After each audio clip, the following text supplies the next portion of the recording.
All right, welcome back, everybody. Stadium Club 4-box break number 38. All right, we got 8 boxes left in the case. We're going to roll a dice. Odd, we're going to do row 1. And even, we'll do row 3.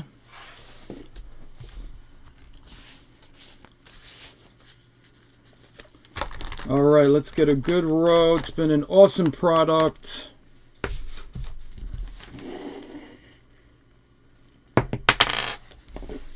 All right, we got a 3, so we'll do row 1. All right, tomorrow night we'll finish up this case.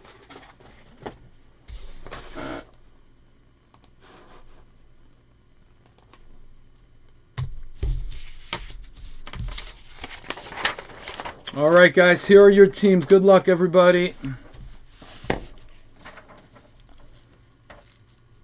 All right, what's up, Michael? What's up, Jake? This one's sold out. Sorry, Jake. Yeah, this one's all sold and paid. Yeah, tomorrow night we got the last 4 boxes of this. And I still might pick up another case. Yeah, I went through 9 cases and I picked up this one. This is our 10th case.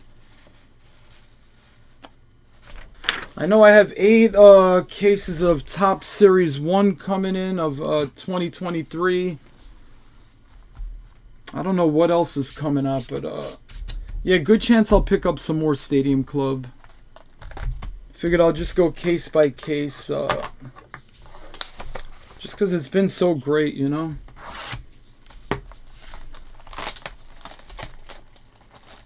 Alright, so 2 autos per box, plus a lot of other stuff to look for. Alright, box topper in every box. Alright, we got Aaron Judge for the Yankees. Alright, nice jumbo. Joe baseball card, congrats.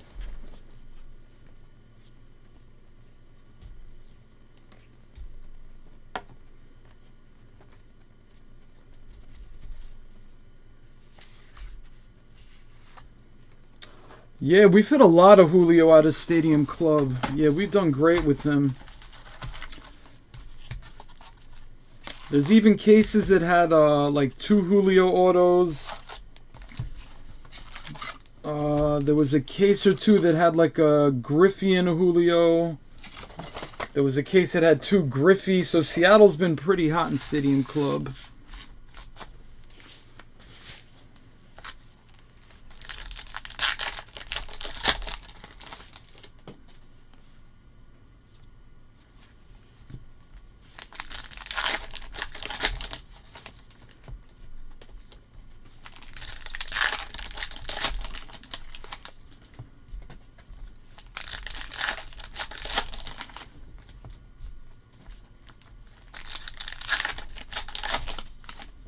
But yeah, with a lot of veteran autos, yeah, a lot of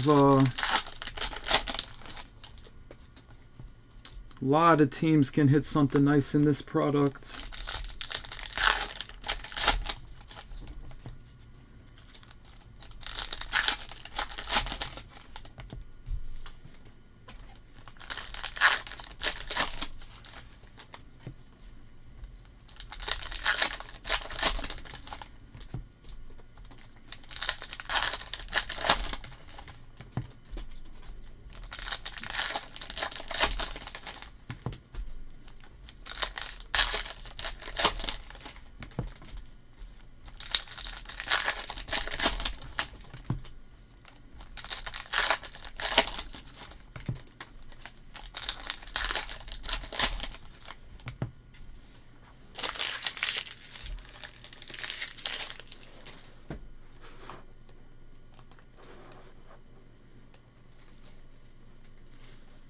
Yeah, Wander can hit good. Yeah, I'm sure we hit some nice Wanders in this. Yeah, this is our 38th break. Trying to think what Wanders. Yeah, like the photo variations. Those are popular, the photo variations. I think there's only 200 print run on the photo variations. Yeah, we've hit Wander, we've hit J-Rod. And those sell really good. Among a lot of other things. Gold minted chromes and Beam Team, Instavision. Alright, we got a Mike Trout. Alright, Power Zone.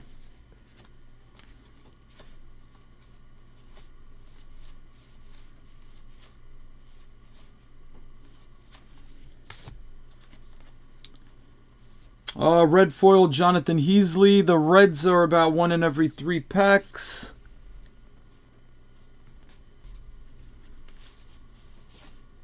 Alright, our first J-Rod.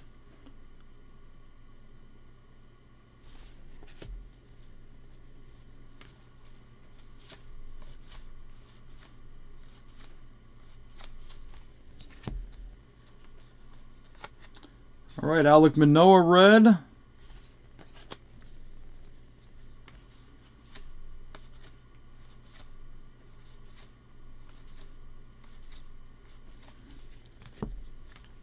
Alright, we got Daryl Black. These are about 2 per box on the black. And Gavin Sheets red.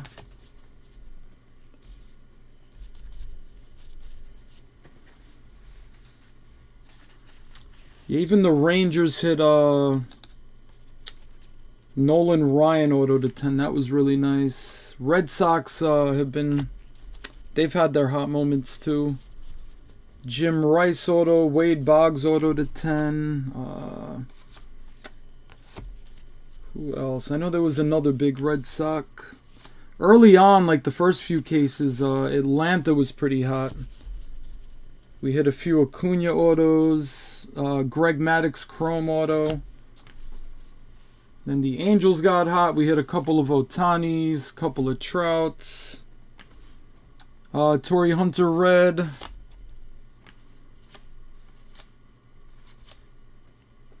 Yeah, we hit a Bagwell auto to 25. So yeah, Astro. Yeah, I think every team has hit some kind of monster hit.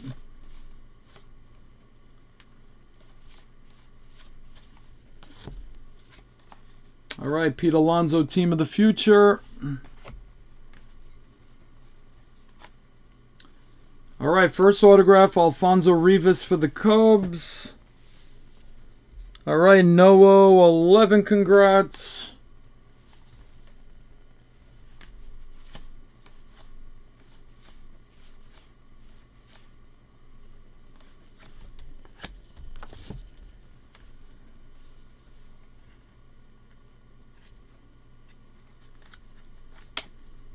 Red Carlton Fisk.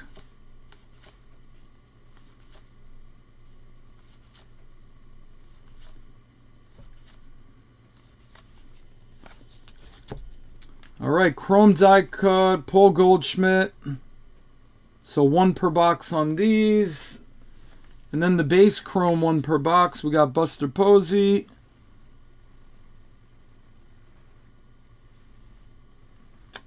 We just hit a 5 out of 5 auto Buster from Topps Finest right before this.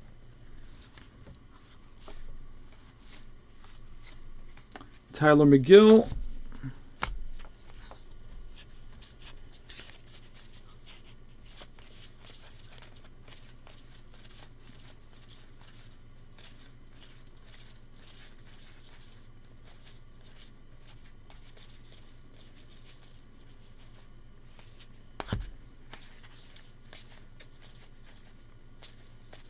Yeah, and we hit, I think just 2 1-of-1 autos. We hit Joey Votto and Reed Detmers. That was our 1-of-1s.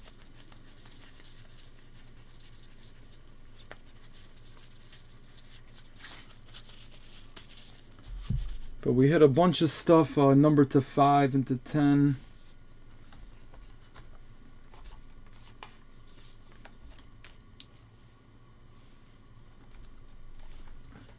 Yeah, we hit the Beam Team, Ken Griffey Jr. auto. That was number to 5. Or we hit like, I think 3 Beam Team Griffey autos.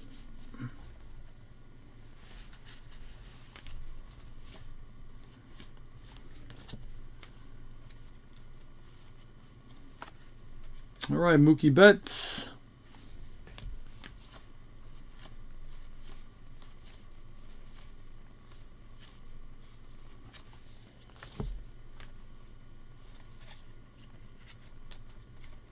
All right, Thurman Munson red.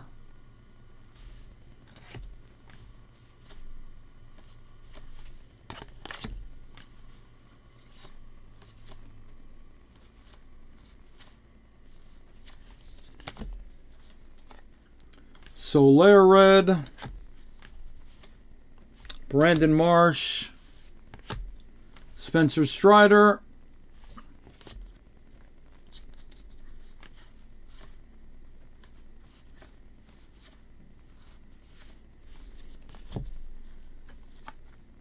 All right, black Ryan Howard.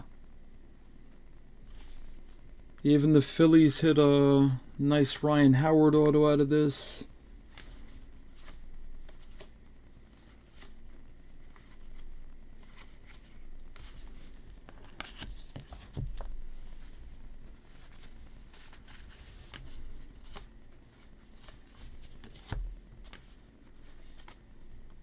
All right, Brandon Crawford, black and white. These are about 1 in every 3 boxes. All right, Giants.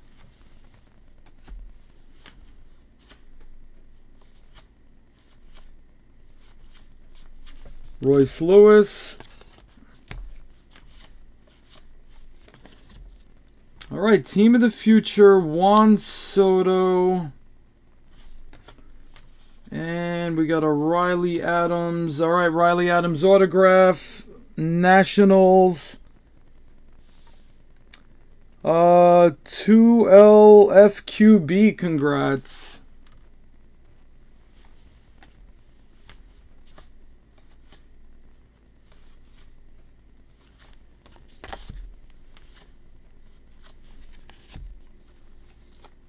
Chris Bryant red.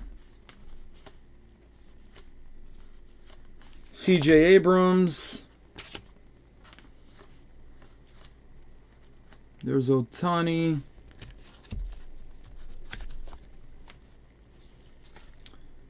Cal Ripken Dynasty. What did we hit? Yeah, we even hit a Ricky Henderson auto out of this too.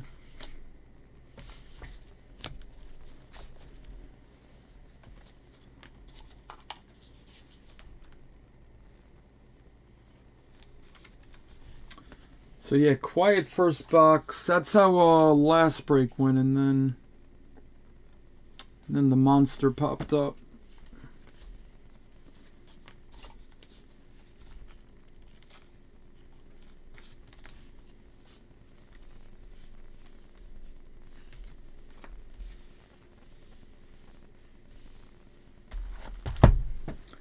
All right, box 2.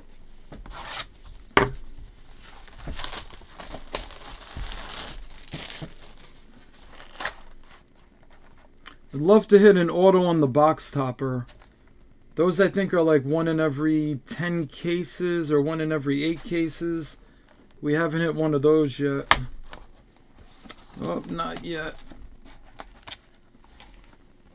All right, Salvador Perez Jumbo for the Royals.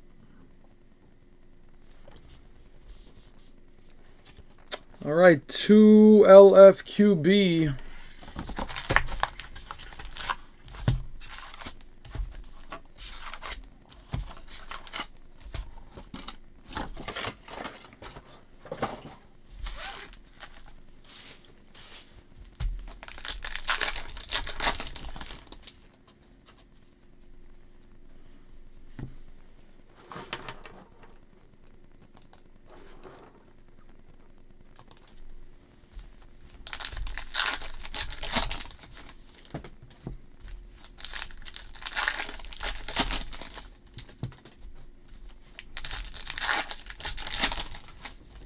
Yeah, I'm sure Vlad's got a few different things you could hit. I would think autos, probably Beam Team, Instavision, the gold minted Chrome.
All right, team of the future. Will Smith.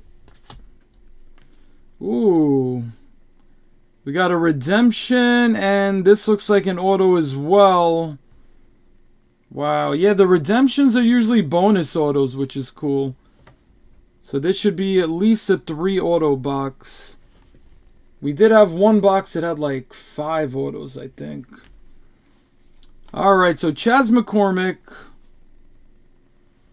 Very nice. Houston Astros, one of the best center fielders in the game right now. So yeah, very talented player. 2 LFQB, congrats. Alright, let's see what we got on the redemption.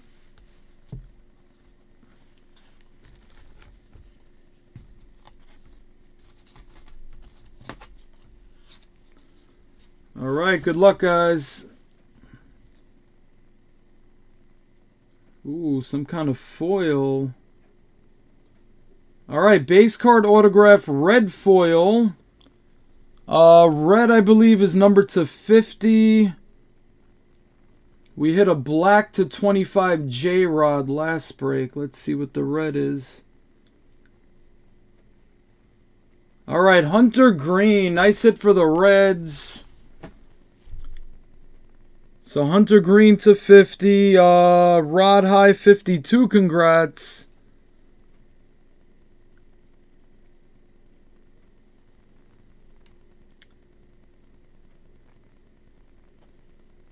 Alright, very cool. Yeah, so Hunter Green, that's going to be a color match with the Reds. It should be numbered to 50.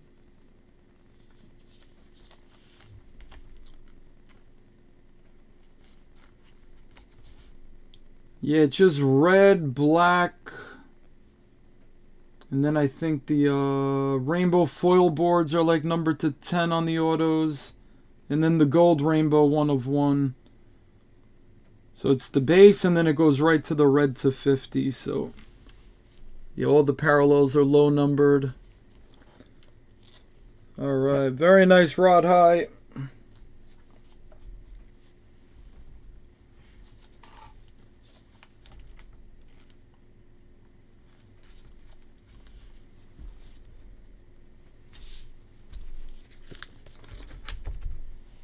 I thought we were going to hit a J-Rod red there for a second. That's what I was feeling.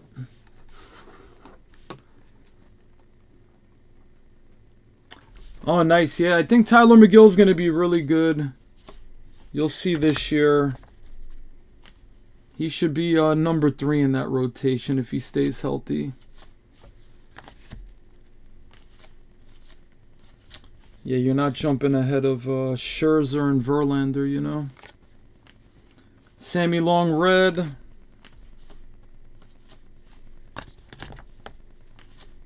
Alright, Seiya Suzuki.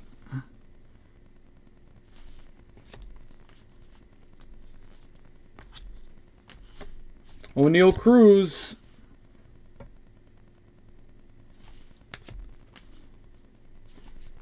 Alright, we got an Acuna die cut. And a Bo Bichette Chrome. He was one of the hottest players down the stretch last year. The last like couple months. Yeah, he was on fire. Good player.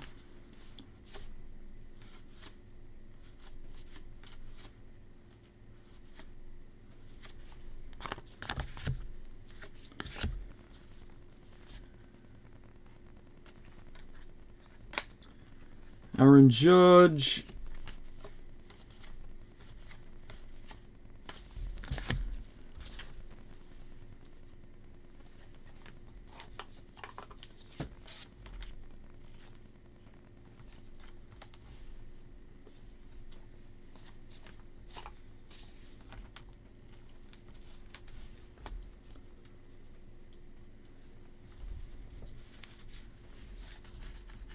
Oh yeah, Bo would be just as good as a Vladdy now. I think Vladdy's going to be better, but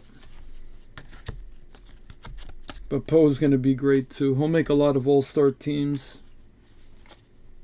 All right, Alek Manoah, Team of the Future Orange. All-star pitcher for the Blue Jays in his sophomore season. All right, 25 out of 50. Yeah, very good pitcher. He was a number 7 draft pick. I believe he was number 7. Yeah, number 7 pick a few years ago.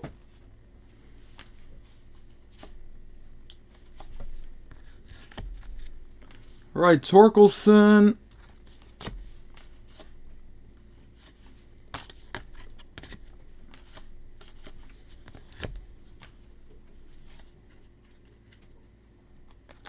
All right, we got Franmil Reyes red.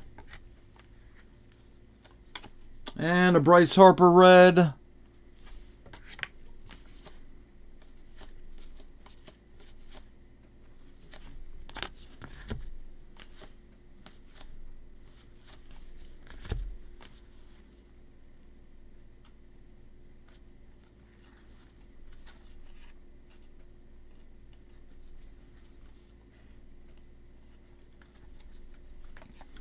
All right, black foil Rhino.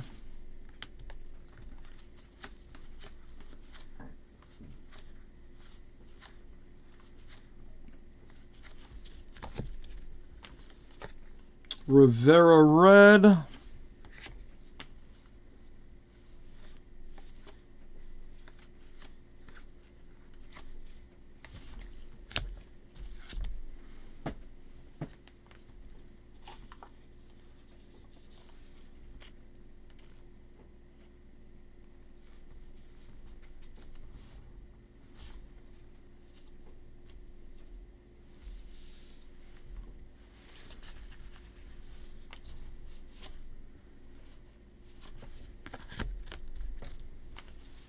All right, Sonny Gray. Red. And Julio Urias red.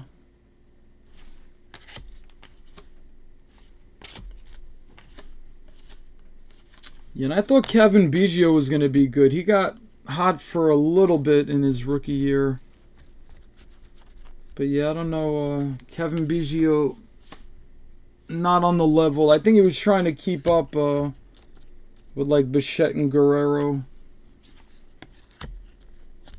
But yeah, couldn't hang with them. Matt Brash red. And even Biggio had another son who wasn't good at all. And the Astros drafted him in 2015. He was like the last pick of the draft. They just drafted him out of respect for Craig Biggio. If you collected 2015 Bowman draft, you probably remember... forgot what his first name was. Maybe Craig Biggio Jr., something like that. So Cavan was supposed to be the, the better one. Andrew Vaughn black. But if he hits the batting cage, works out really hard, eats right, all that stuff, Maybe he'll put something together. Lodolo.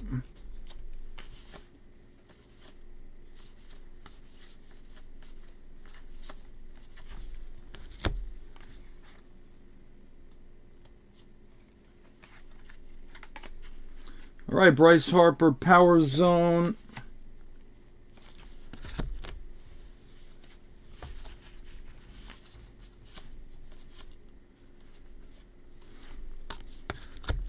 All right, Bobby Witt Jr.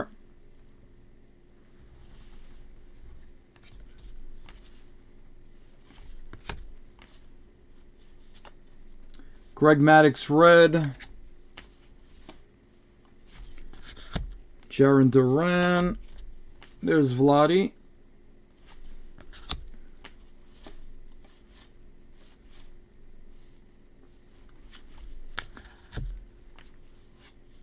All right, Team of the Future, Torkelson. And we got Zach Short, Detroit Tigers auto. 2LF QB, congrats.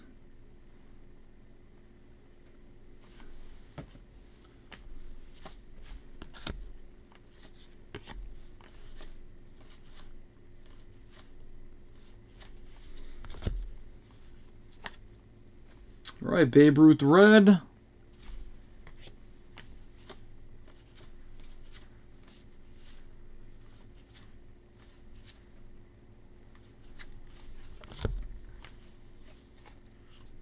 Acuna Destiny. Juan Yepes.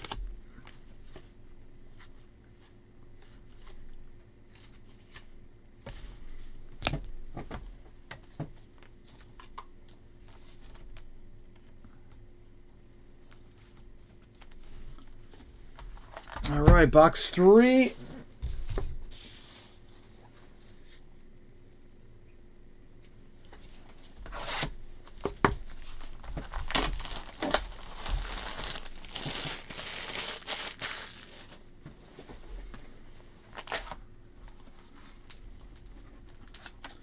All right, Jumbo Mark McGwire for the Athletics. All right, congrats, Ian.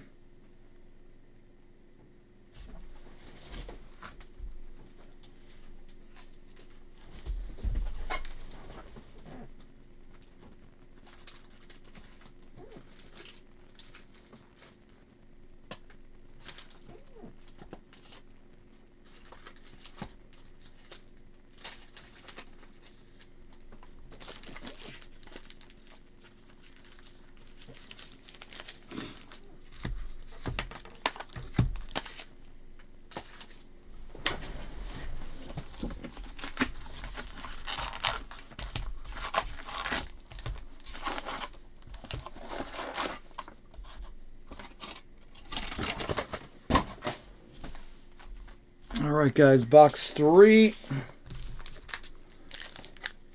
As I pass the Robin Yount, reminded me of, I got this at a card shop. Not the greatest condition, but I always wanted a 75 Robin Yount rookie.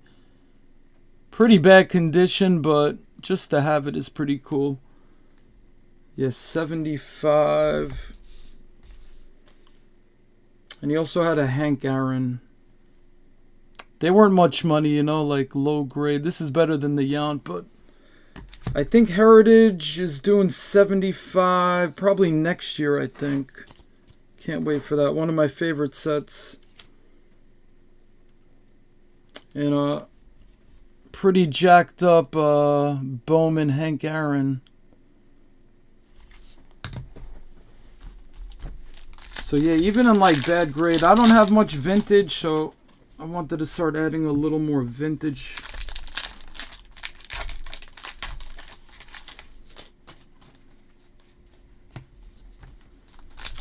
Yeah, I think that's Hank Aaron's, right? That's the first year they did Bowman. Oh no, maybe not. Second year, I think.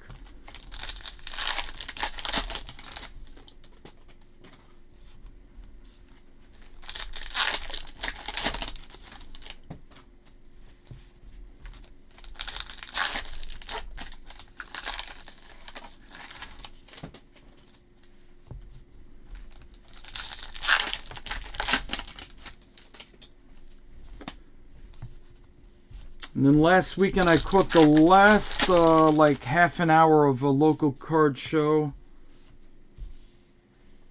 Got up late and yeah, caught the last half hour. So I was able for really good prices pick up some older cards.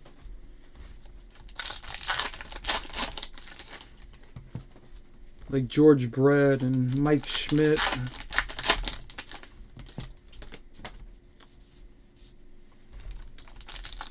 You know, a lot of 70s cards. Maybe not the greatest condition, but like $4 each, $5, $8.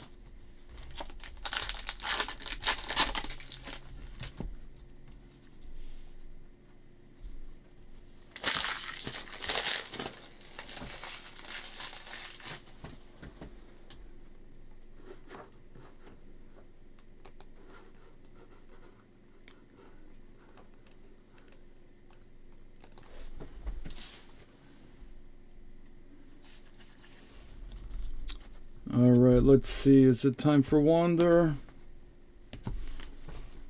Still got 2 boxes to go.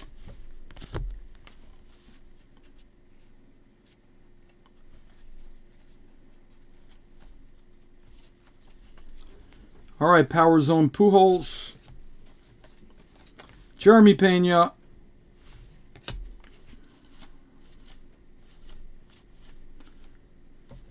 Nootbaar.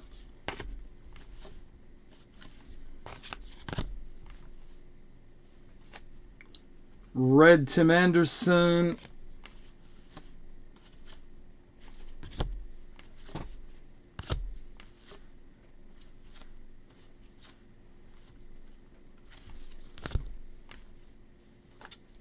Larry Walker red.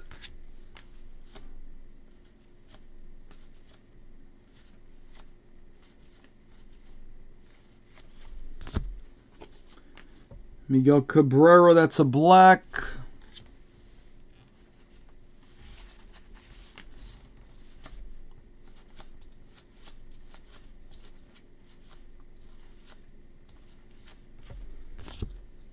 All right, we got Ichiro, red.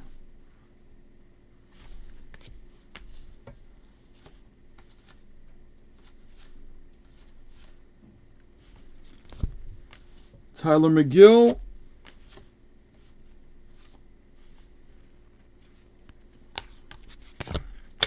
All right, Team of the Future, Jazz Chisholm. And the Marlins, Nick Fortes auto. All right, Joe baseball card, congrats.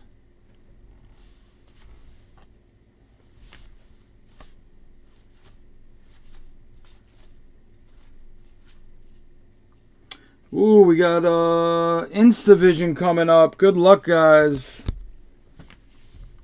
These are about 1 per case on average. All right, Shohei Ohtani. Very nice. These are beautiful. It's got the little chrome window. Nice hit for the Angels. All right, Joe baseball card.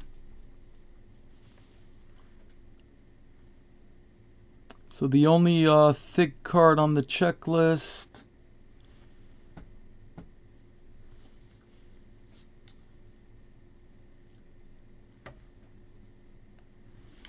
Very cool.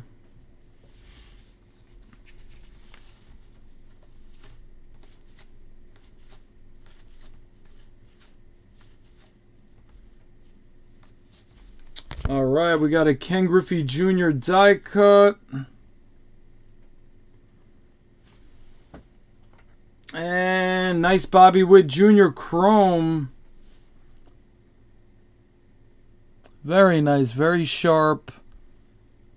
These are popular too. These sell for more than the base, obviously. All right, KC 2LFQB.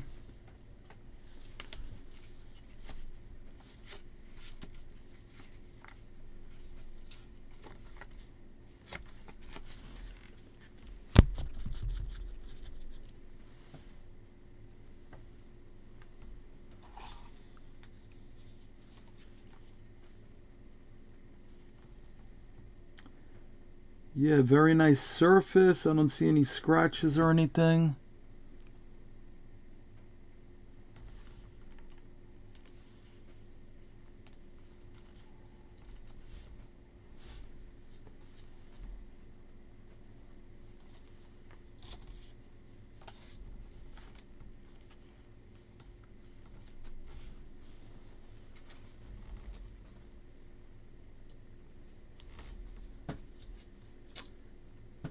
So yeah, this is actually the middle piece of yeah, these are all like puzzle pieces. Most of you know that, but some don't. So that's the middle part. Then 2 cards go on each side. So it would go like that, and then 1 on the other side. But they go in order, so 20, it would be like 19, 20, and 21 that go together.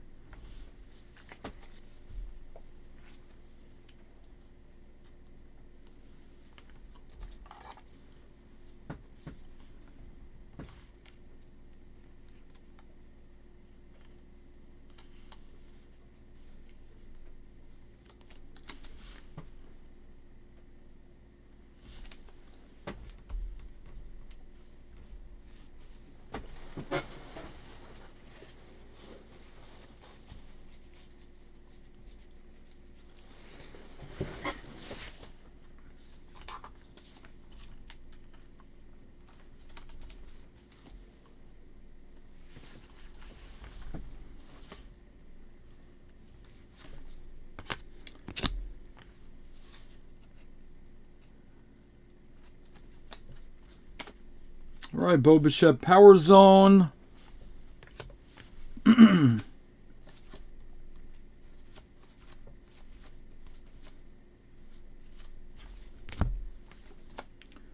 Glass Now Red.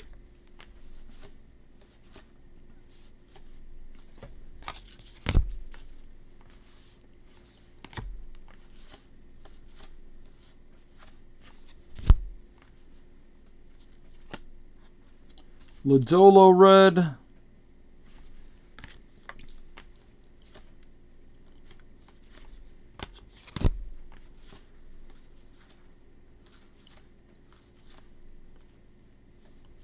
Ooh, we got a J-Rod.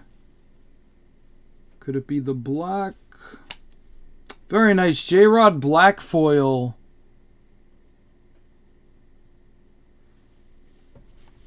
All right, nice Seattle. EV1072. So yeah, the red are like 1 in every 3 packs. The black are like 1 in every 8 packs.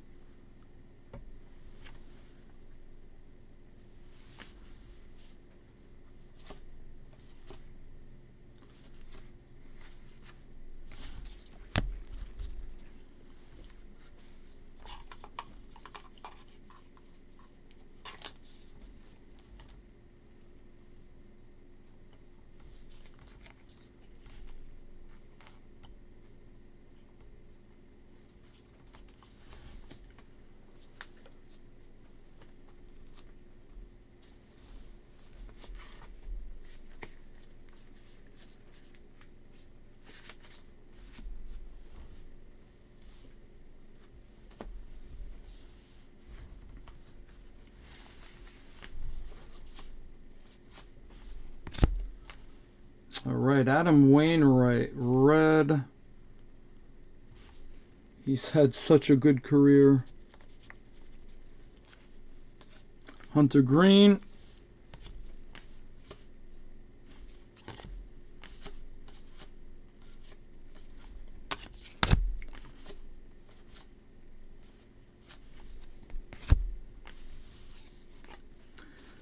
Tatis, Team of the Future. And we got Oliver Ortega for the Angels.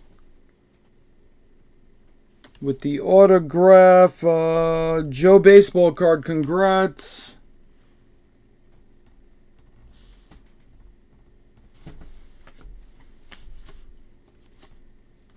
Trout.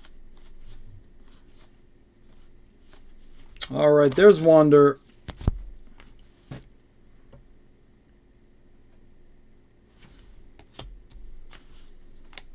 Matt Manning, red.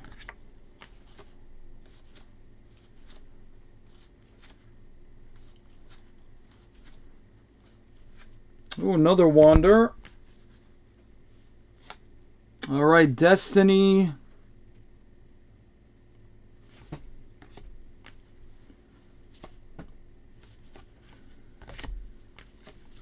Right, another Strider. All right, guys, 1 box to go.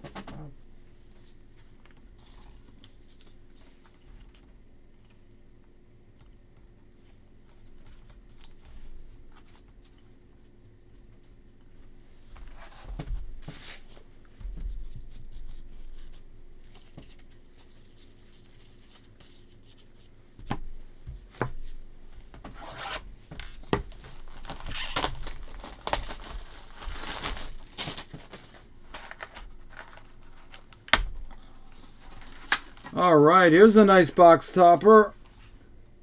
So Wander, it took him about 3 boxes to wake up, but there's a nice jumbo Wander. Very cool. So you just hit the base, one of the inserts, and now the jumbo. So 3 Wanders in about a minute.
Oh no, I got big top loaders. Don't worry.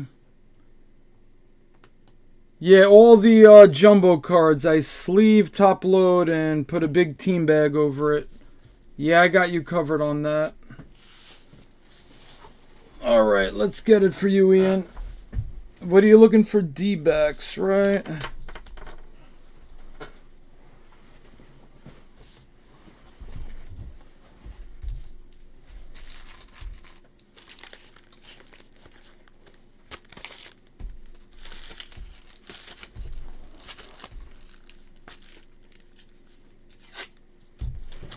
See, like that's the big top loaders. And I even found big team bags, so those go over it.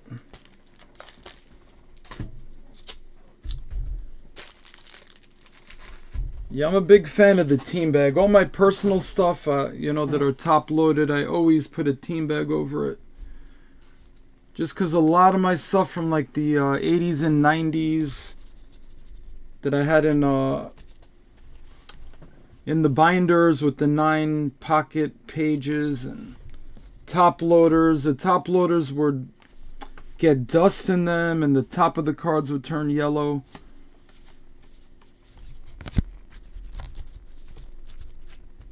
So yeah, make sure I put a team bag so no dust and no like air gets in there. Alright, Kershaw red.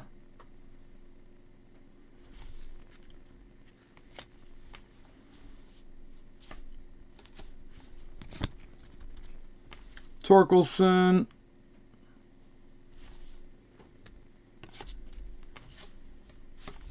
McCormick. All right, team of the future. Wander Franco.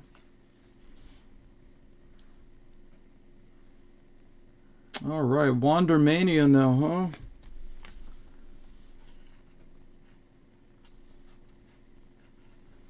And we got a Matt Vierling auto for the Phillies.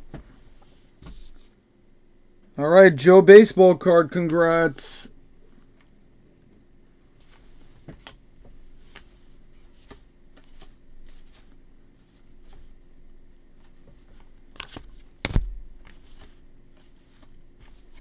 All right, we got Machado red.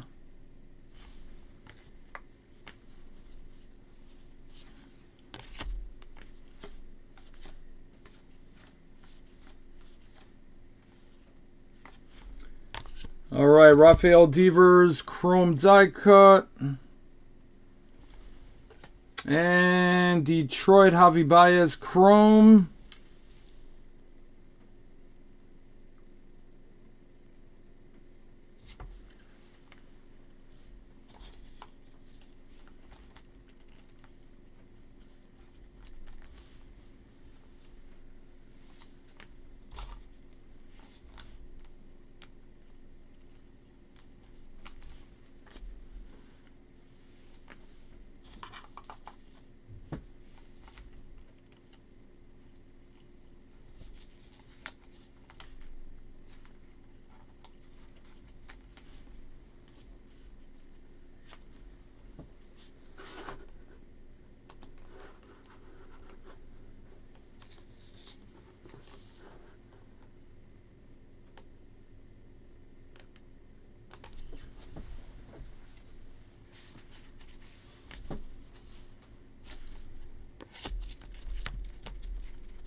All right, another Wander. At least you're racking up the Wanders.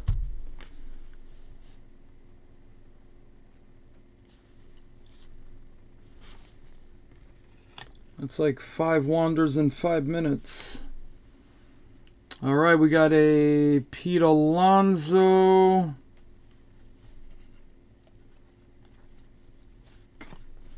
Power Zone.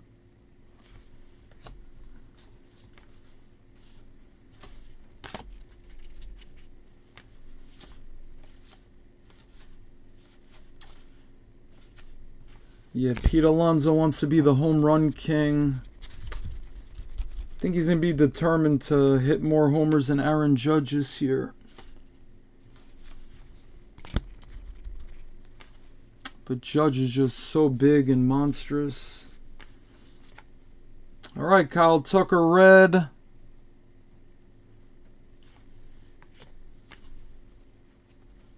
Mike Trout. It was pretty impressive what Aaron Judge did.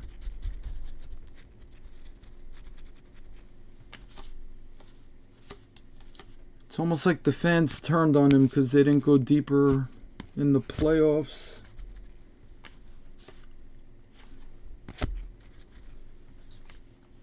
All right, Tyler Gilbert. Ooh, we got a Marcus Stroman red. And there's a backwards Ohtani also.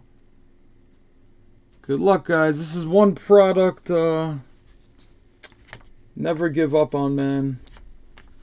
Let's see what we got here. All right, it's a nice refractor for the Angels to go along with the Instavision. Wow.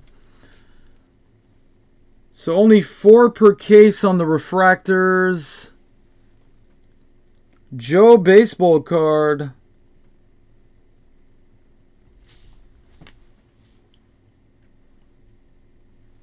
Very cool. There's McCarthy.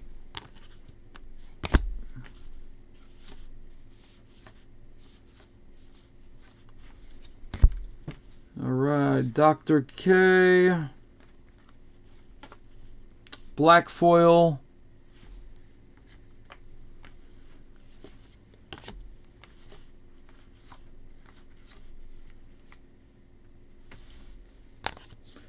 All right, half a box left.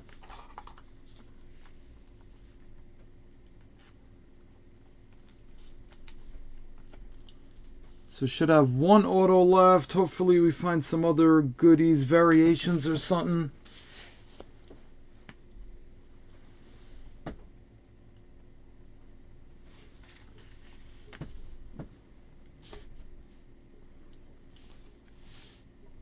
All right, Lindor Power Zone.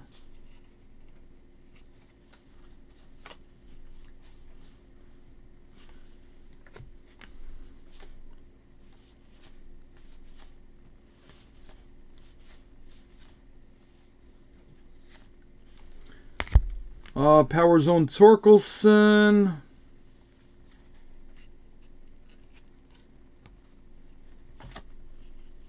All right, that's a red foil. So that's one of the case hits. All right, there you go, Detroit.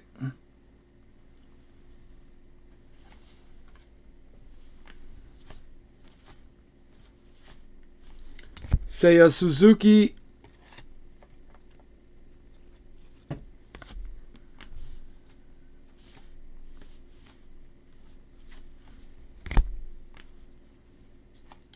All right, Kirilloff red.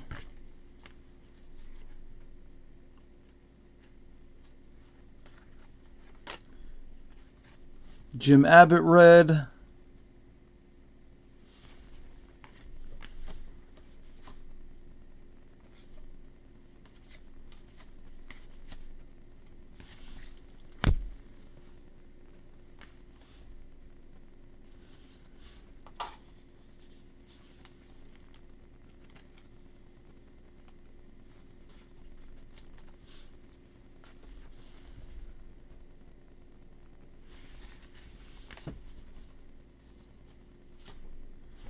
Jake Burger.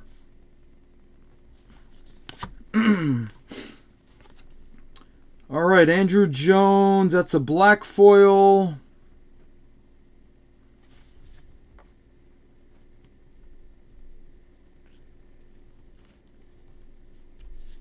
And then there's 2 other backwards cards. We got Frank Thomas and Pete Alonso.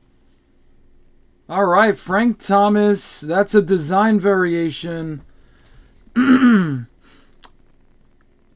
All right, very nice. So the design variation for the White Sox, Bondland 177. It's got the old, what is that, 1993 design, I believe. And those are like 1, maybe 2 per case. The photo variations, those are the a little tougher to pull than these. Which could be the Alonso. I've seen that happen before. The design and that back-to-back. Yeah, look at that, man. Pete Alonso with the horse. That is weird. You'd think he'd have like a polar bear or something. All right, Pete Alonso variation. Nice.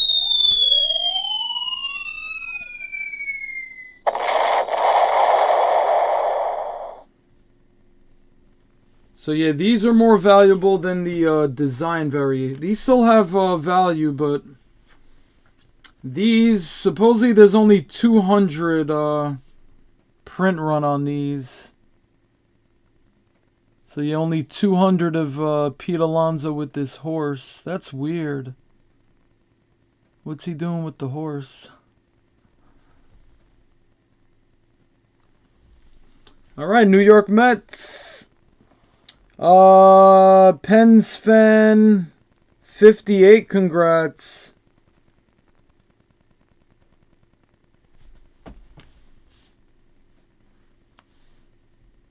Still trying to figure out the picture.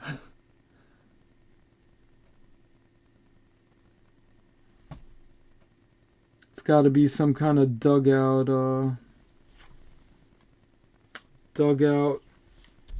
gag or good luck charm. I don't know what that is.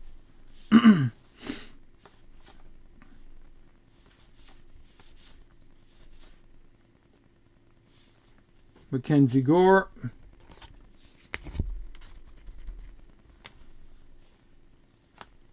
Cal Ripken red.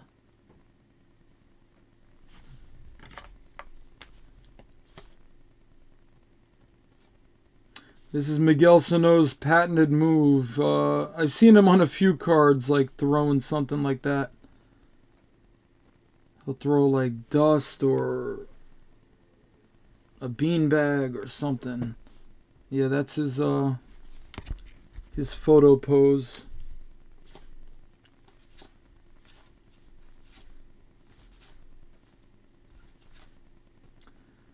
All right, so we should have an auto here. All right, Team of the Future, Luis Robert. And we got Zach Lowther for the Baltimore Orioles. Very cool photo.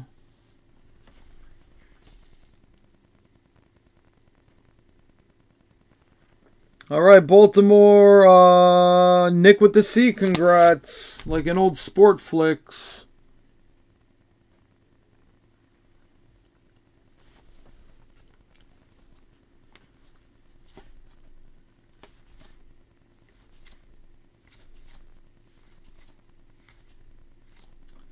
All right, we got Jazz Chisholm Jr. All right, Team of the Future red. That's another case hit.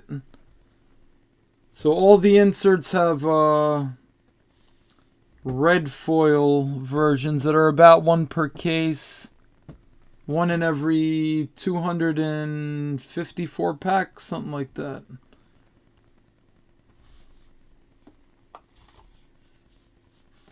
They're not the most popular of like the case hit type stuff, but definitely add a little extra value.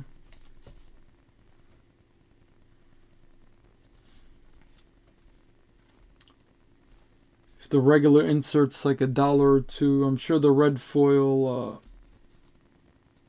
somebody will pay like $10 for it or something.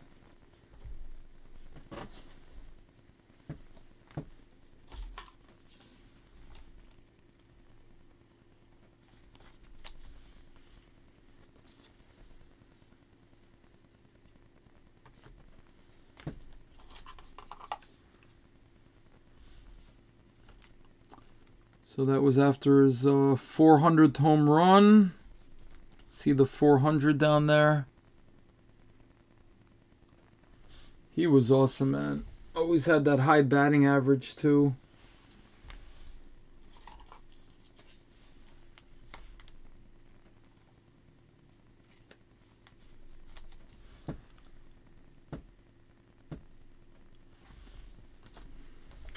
right, we got a little bit left here.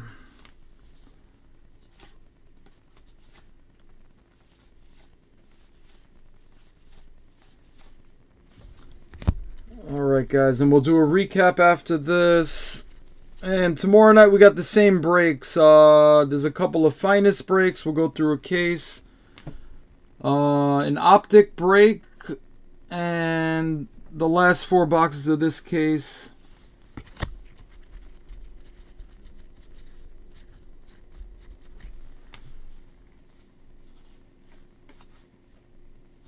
Bryce Harper Dynasty. Hunter Green.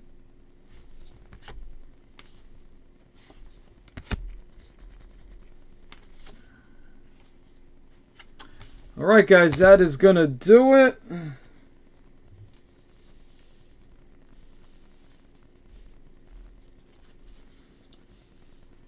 Alright, so yeah, we ended up hitting some stuff.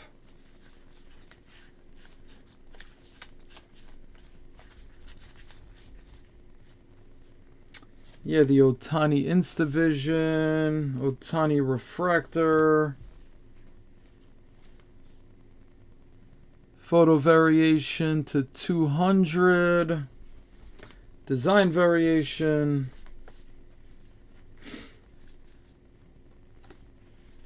you know, then a couple of, you got a numbered insert, short print inserts with the red foil. The black and white.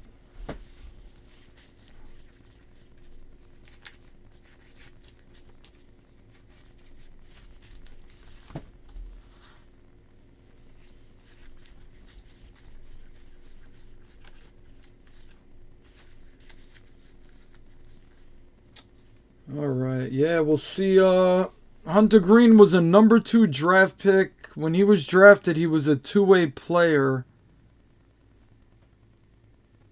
So they were thinking, now they have the DH in the National League, but when the Reds drafted him, I'm sure they were thinking the days he was pitching, he would showcase his bat also.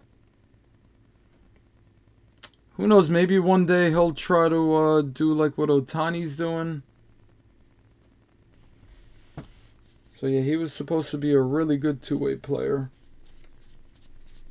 But I think a good pitcher is more valuable, so they probably just put all this focus on pitching, try to... And he did throw a no-hitter. That was the no-hitter that he lost the game. With walks and errors and stuff like that. I think he lost, what was it, 1-0 in the 9th?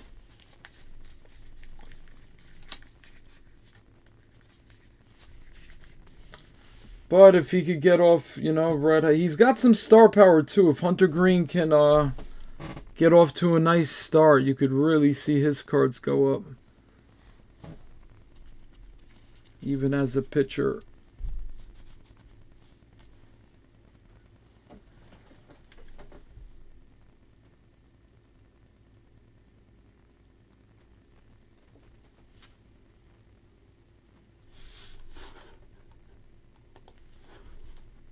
All right, thank you, Michael. Thanks, Ian.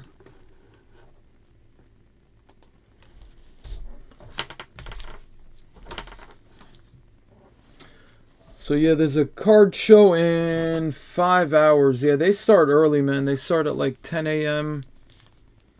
And it says they're done at 4, most of them, which is early. I don't know why they can't just do, like 12 to 6, even like, I don't know, 10 to 7, that'd be cool. Yeah, they go fast.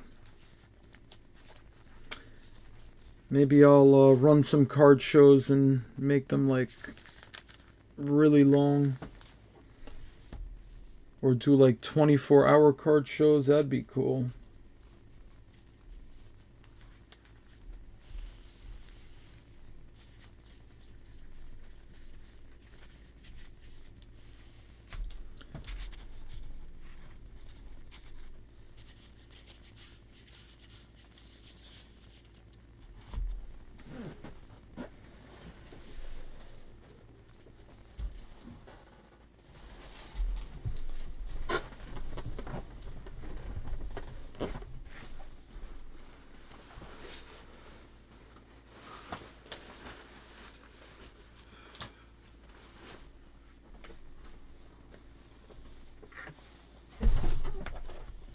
Alright guys, let's do the recap.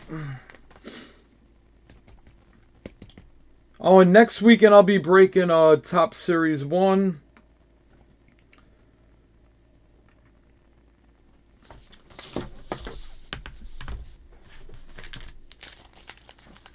Yeah, for a while I'm just going to break on the weekends. That might change. I got to feel that out and see how it goes. How much product we get this year. Yeah, it's a mess on a lot of products. I don't know what they did to the hobby, man. Fanatics taking over. Panini knows they're like on the... I don't know. They put Panini and Topps in like awkward positions.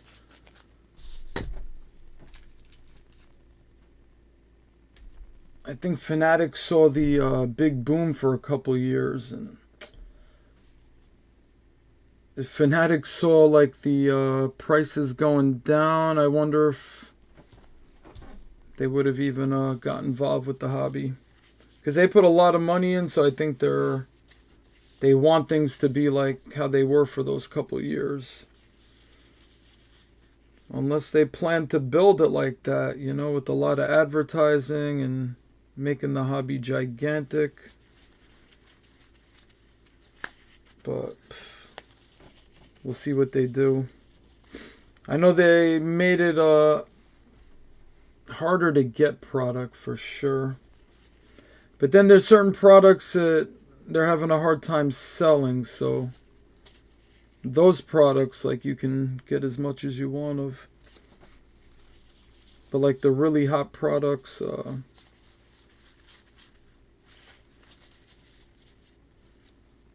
like they had the nice new Topps Gilded. I'm sure most of you saw those cards. I didn't get any.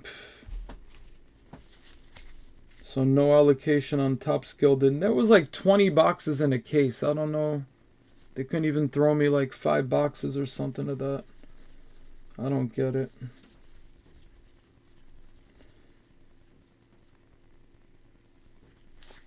Yeah, when we started breaking... Well, I started 2017. But even guys from 2015, 2016, 17, 18 even, it wasn't too late. You got in, you could start with like, you know, a few $1,000s in product and just build your way up. Now you can go in with like, you know, $500,000, and that won't even move the needle to like get you allocation. It's like crazy.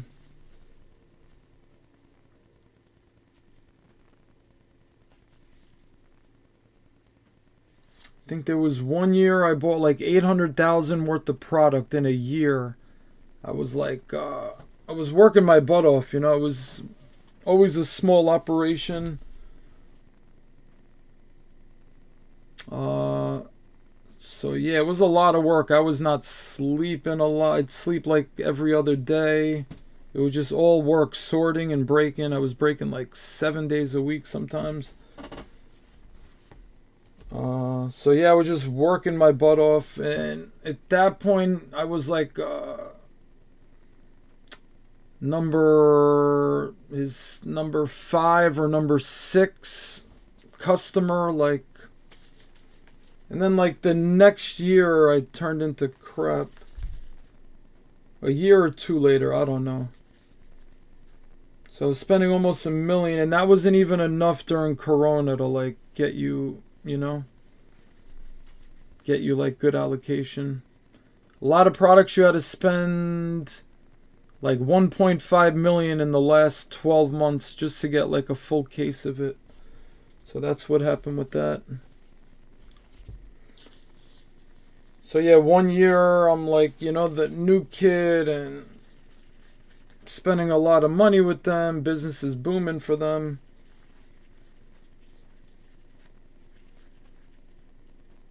And now you'd have to spend like 800,000 in like a month to like, you know.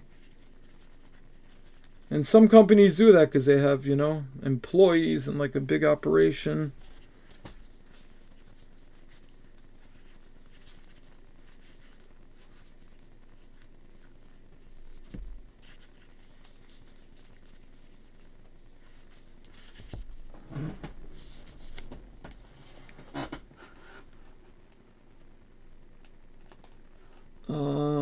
price drops on previous year products.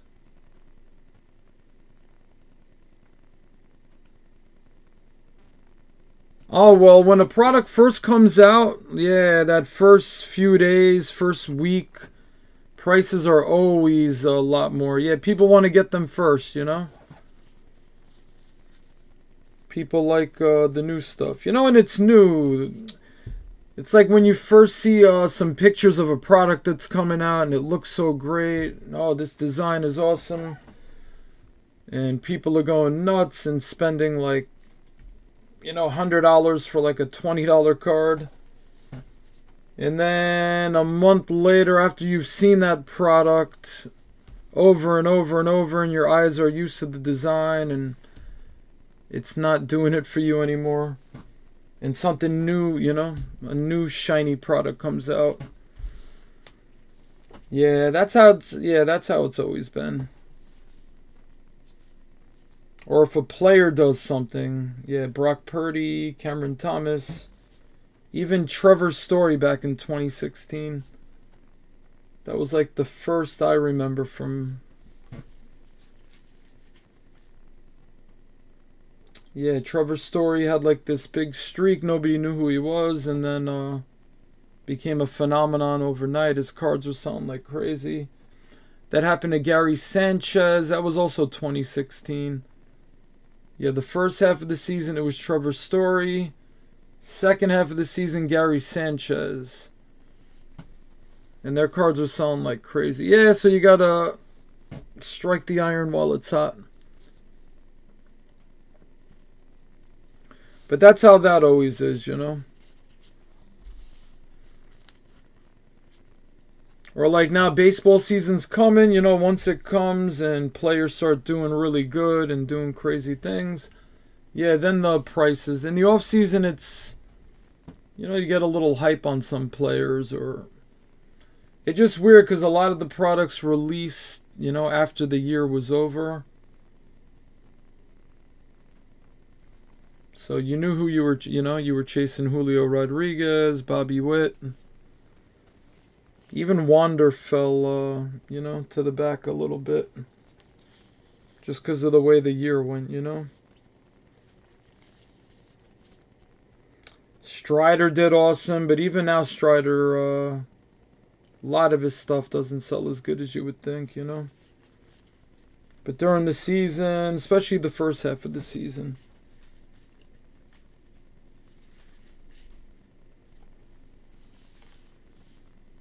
Yeah, there's trends that happen, but you can't predict like the overall economy of anything, you know. You could look at all the charts you want. Yeah, it's all about a good rookie class. Yeah, like a good rookie class is important, and then just players performing. Players not getting injured.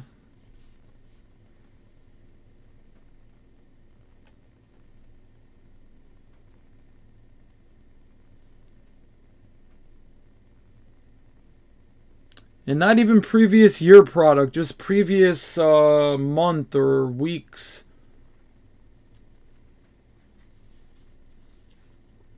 But a previous year product could be good if the rookies in that class are doing good. So it all depends on, yeah, the rookies in that class. So like 2022 products with Julio Rodriguez and Bobby Witt and Wander and everybody else. If J-Rod like has a historic season, like all these are going to go up. You're going to wish you could get, you know, boxes for, you know, 100 to... Yeah, a lot of the boxes come out and they're, what, like 100 to like 150 now? Yeah, if J-Rod does something like super historic and his rookie cards are in there. But... And that's when his autos will go from, you know, like a $500 auto will turn into something crazy. It's like when Juan Soto, you know, won a World Series, youngest player to do this and that. Yeah, then the 2018 stuff went crazy. And then you had Ohtani and Acuna. That was pretty crazy. But if they made a lot more of this stuff, then maybe certain products. But as long as the autographs and the rare stuff's in the product, then boxes will go up. But people aren't going to be ripping it just to get his base card. So I don't think like blasters and... I don't know. It's hard to tell.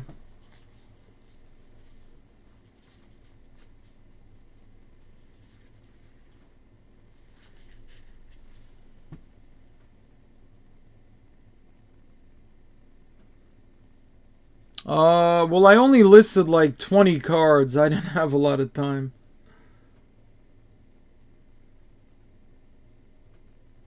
Yeah, I didn't have a lot of time. Yeah, 20 cards, so I put good players up, but...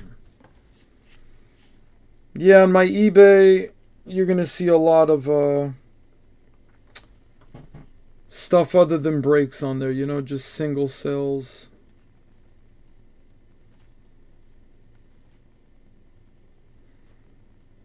And I'm not doing auctions anymore. Yeah, like now is the worst time for a lot of auctions. Unless it's a new product, everybody's looking for that particular card or player, then it's different. But there's a lot of good stuff that's been getting demolished in auctions. Just because everybody's selective, you know, not enough money to go around, and something might be worth something, but if you don't have enough people bidding on it, yeah, a $200 card could sell for $50. It's crazy. Yeah, you could get really burned in an auction. So I don't trust auctions now at all. Certain things maybe, you know, something like new, hot, or a player that's, you know, done something very historic, then maybe, but...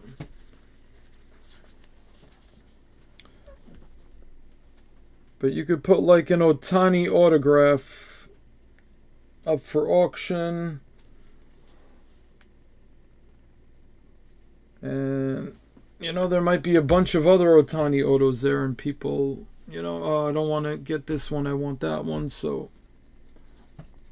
yeah, they're not all going to sell good. Or I like it, I just don't have the money to spend on it, or I'm saving it for this card. So, yeah, too much of that going on now, too. And that's nobody's fault. That's just, you know, economic times. So people have more options, you know.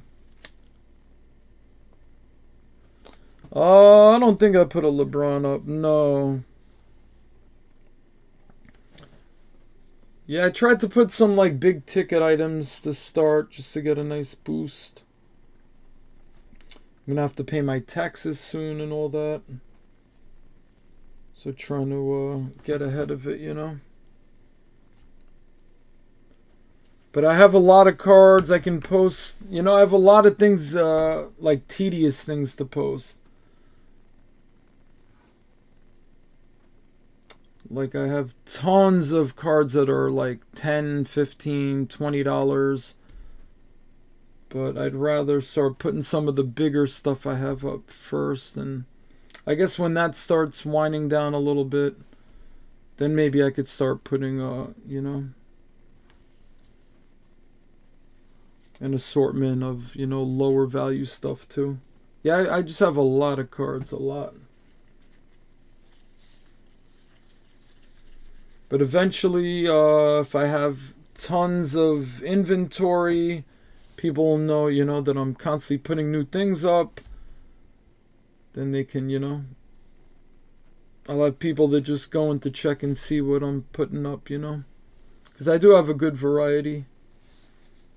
I'm telling you, I have enough cards to fill up like an entire, you know, showcases at like a card store or something.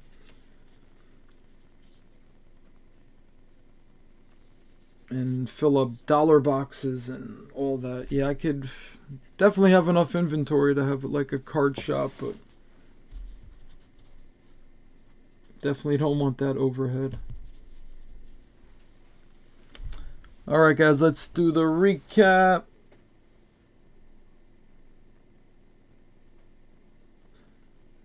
Yeah, that's why, yeah, auctions are risky. You know what? Put a decent price and allow offers, you know? Buy it now or best offer. That's been working really good for me now, but I've been putting things, the people, you know, like, you know, Steph Curry autograph and Luca auto. Like, I sold stuff like that today. And if it's going for, the last few auctions went for like 800 or went for 1,000, you know, you know, if somebody gives a solid offer, like, you know, they could save like a few $100s, you know, because you'll have like two guys selling something for, let's say something went in auction for like $900, like the last three auctions, so the card's worth 900, and you have three people listing it.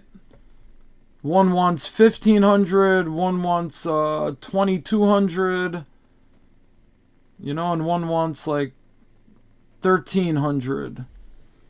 And then you figure, alright, the guy 1,300, maybe he'll take an offer of, you know, 900, or even if somebody wants to pay 1,000. So you offer the guy 1,000, and some of them, they won't even budge, you know. They'll go down like $10. So I don't even know why they put our best offer. So you'll see a card you want, you know what it's selling for, and these people would rather keep it up there forever, which is their prerogative. I'd rather, if it's going for 900, and somebody gives me a fair offer, and we're in negotiation, you know, I could end up selling it for 700. Alright, I lost 200 according to the market of it, but it's, you know, solid offer. So you're going to have to take a little bit of a hit if you want the money now. If you want your full 900 or your full 1,000, you might have to wait, you know, can you wait a few months? You don't know how long it's going to sit up there. So yeah, to get stuff done instantly, you know, you might, and also you give somebody a good deal and they remember that, like, oh, this guy has good prices. So yeah, buy it now or best offer. That's going to be my way to do it. I used to love doing auctions. It was just nice and easy. Let the market decide it, but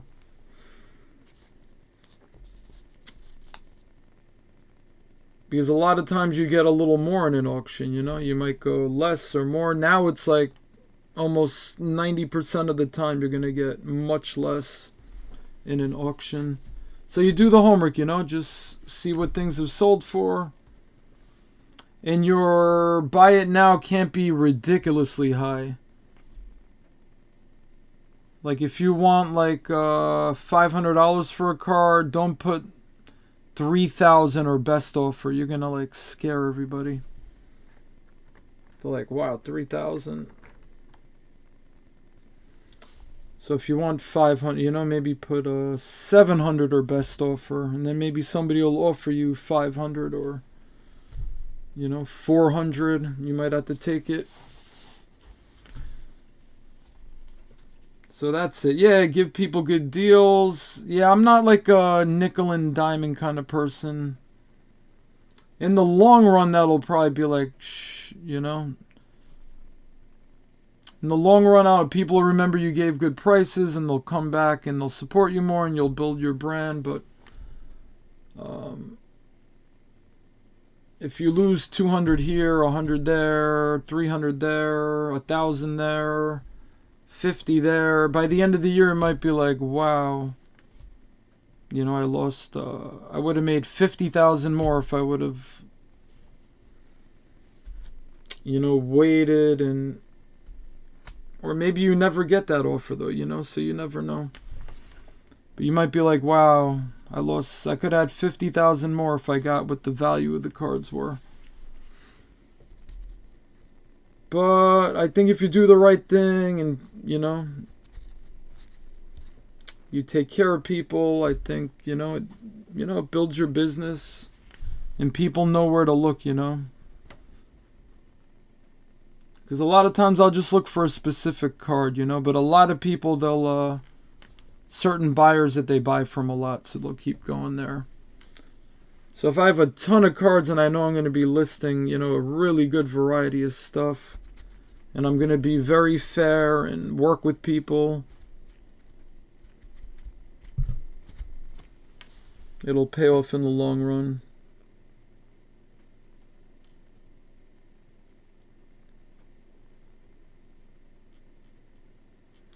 Yeah, the Trout Auto's nice. What is it? The 9.5 one, right? The top's tier 1. Yeah, I gotta see the numbers. I know I went close to, yeah, I'm definitely flexible. But I'm saying, you know, throw an offer, it doesn't hurt. The worst I could say is no, or I'll counter with something.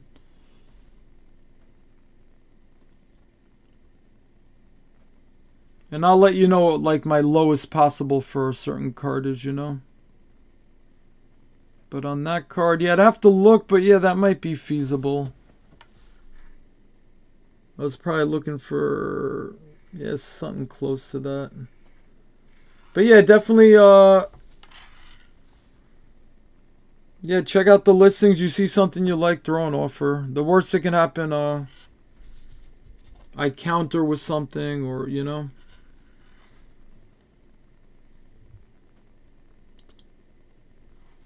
Yeah, some of them I have more room than others, but I'm pretty fair on everything, you know. But yeah, that might work. I just got to see. I forgot what the numbers were on that. But it sounds like we're not too far apart, you know.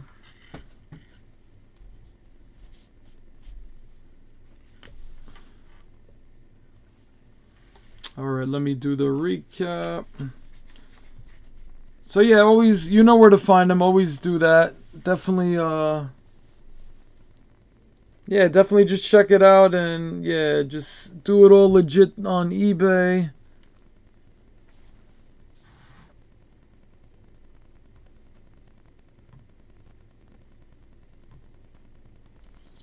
But yeah, I've been very fair.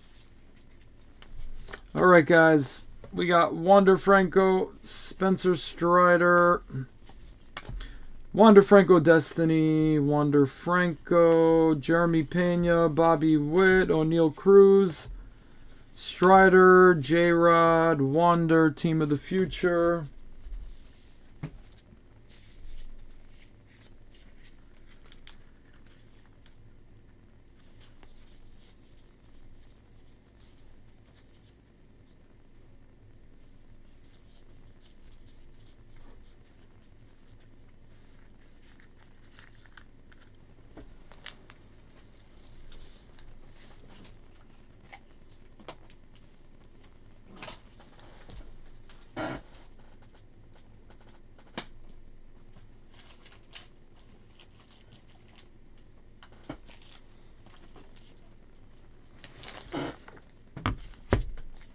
Yeah, see, this was the Trout right there.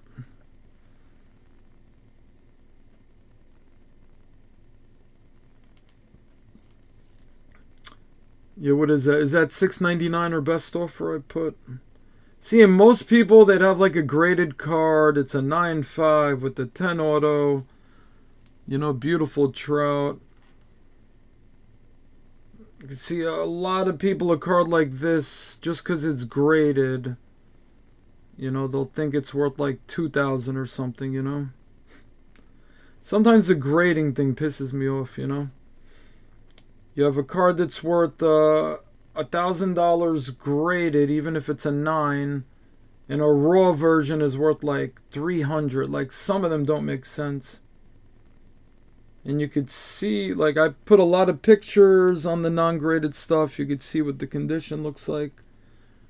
But if a $30 grading fee is going to enhance something by that much, it's crazy.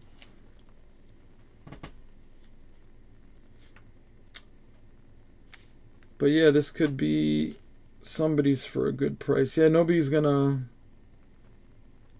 I don't think I saw any graded ones. I think I saw what the raw ones went for. I gotta look though.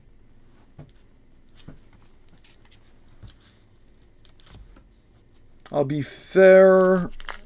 But if something's worth like 1,000, I won't want 500. If it's worth 700, probably something close to, yeah, 5 something I would take on that or something. We shall see.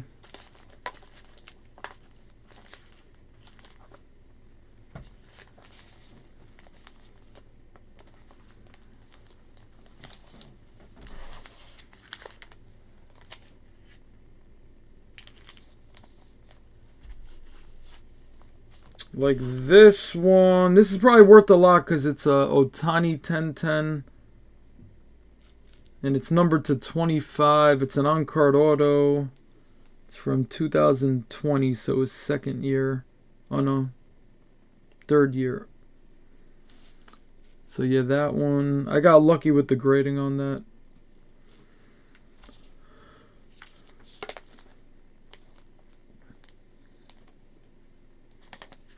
And then somebody got this Luka today for like $700, which is a really good price for a Luka auto. It's on card. It's numbered to what, 30, I think. Numbered to 35. So a Luka to 35. This guy just scored 60 points, 20 assists, and like 10 rebounds in a game. He's like,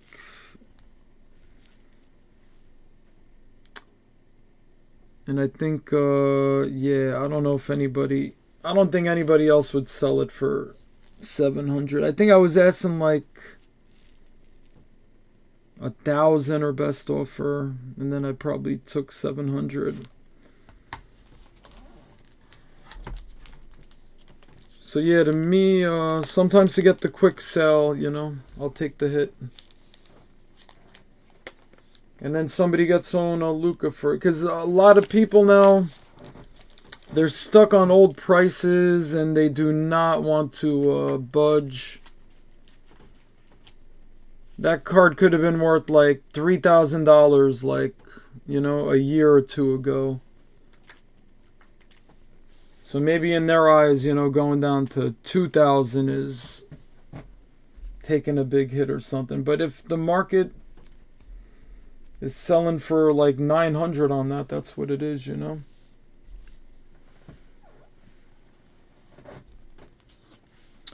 But yeah, this is a beautiful card. I thought this was going to get a 10. But 9.5 just as good as a 10, man. Not as good, but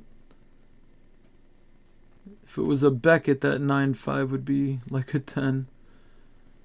And a beautiful auto, too. The Tier 1 Talent autograph. 19 out of 30. Yeah, that is a really nice card. And Tier 1 is, you know, like a Topps high-end set.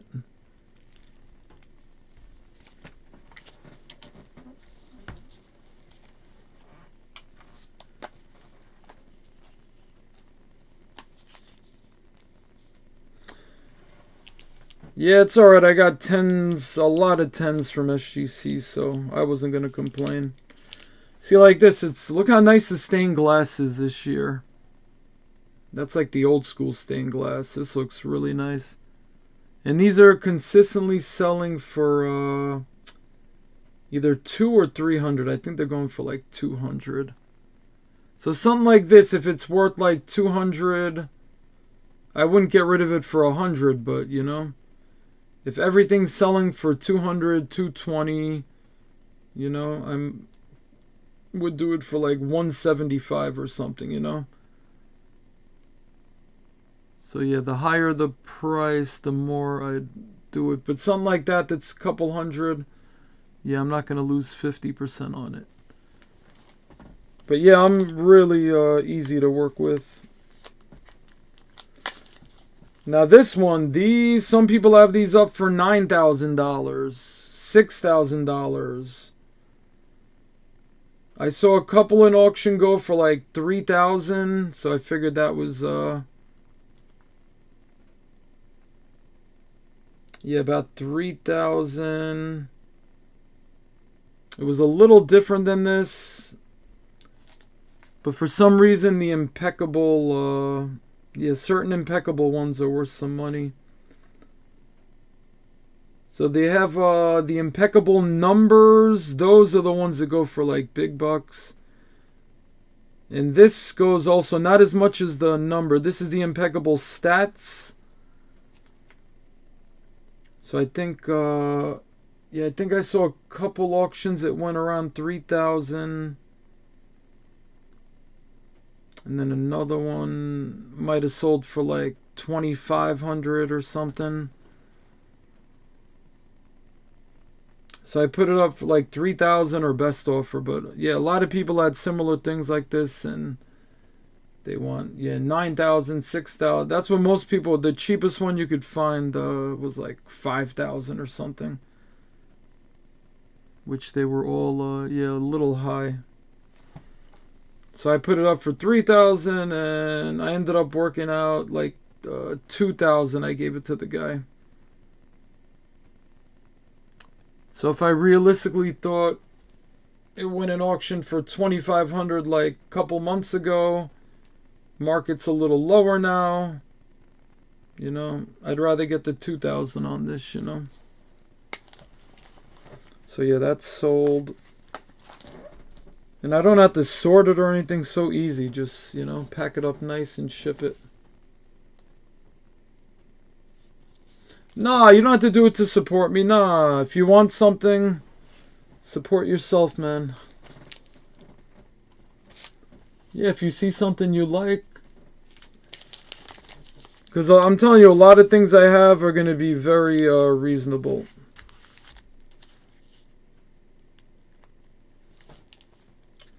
Like this, you got people on eBay. I think one's got it for 2,000. Somebody's got it for like 1,500. And then somebody's got it for like 1,200. And I guarantee you, if you throw them an offer under 1,000, they won't even reply. So yeah, it's an orange J-Rod. It's probably going to be worth more in the future. But I have a few nice J-Rod cards, so... Yeah, this one I let go. I think it went for like 800. Maybe they were selling the lowest one I saw, maybe 1,000. So people are going to get good deals. Yeah, that's the kind of dealer I'd want to mess with. You know how many times I like a card, or I want a card very bad, and I check what the last auction sold for, and let's say they went for 50 bucks, and somebody's got it for 100 or best offer. So then I'll throw in an offer at 50 bucks because the last, you know, 3 auctions went for 50. And then they'll go down to like 90. And then I'll go up more. I'll go, yeah, 60. And then they'll either not reply back, or they'll go to 80 and say, oh, this is my final offer. And if I want it bad enough, I'll pay 80 instead of waiting a week for an auction to end, knowing I could get it for, you know, 50 bucks. So I'll overpay, you know, $30 for the card because I want it.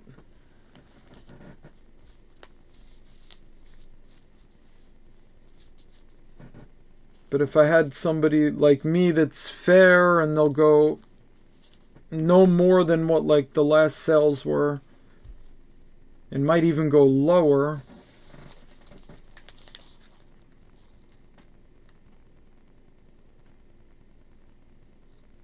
Yeah, no, I have a lot of nice stuff, man. It's just going to take time to get things up. After a while, there's going to be a ton of stuff up. Yeah, I had a lot to post, man. I put up like 20 or 30 cards today. I sold a bunch.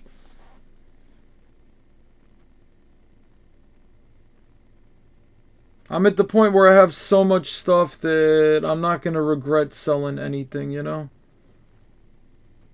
Because I remember the times where I could, like, post, you know, all my good stuff first, and then I'm going into the middle tier stuff, and then I'm at the low end. Now, like, it would take me years and years and years to sell everything.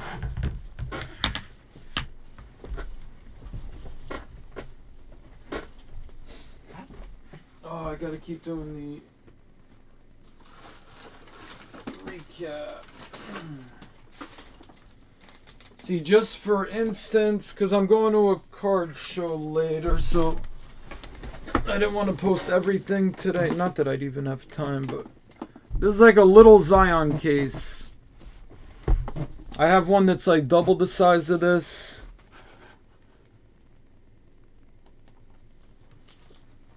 Oh, I don't want to show my code.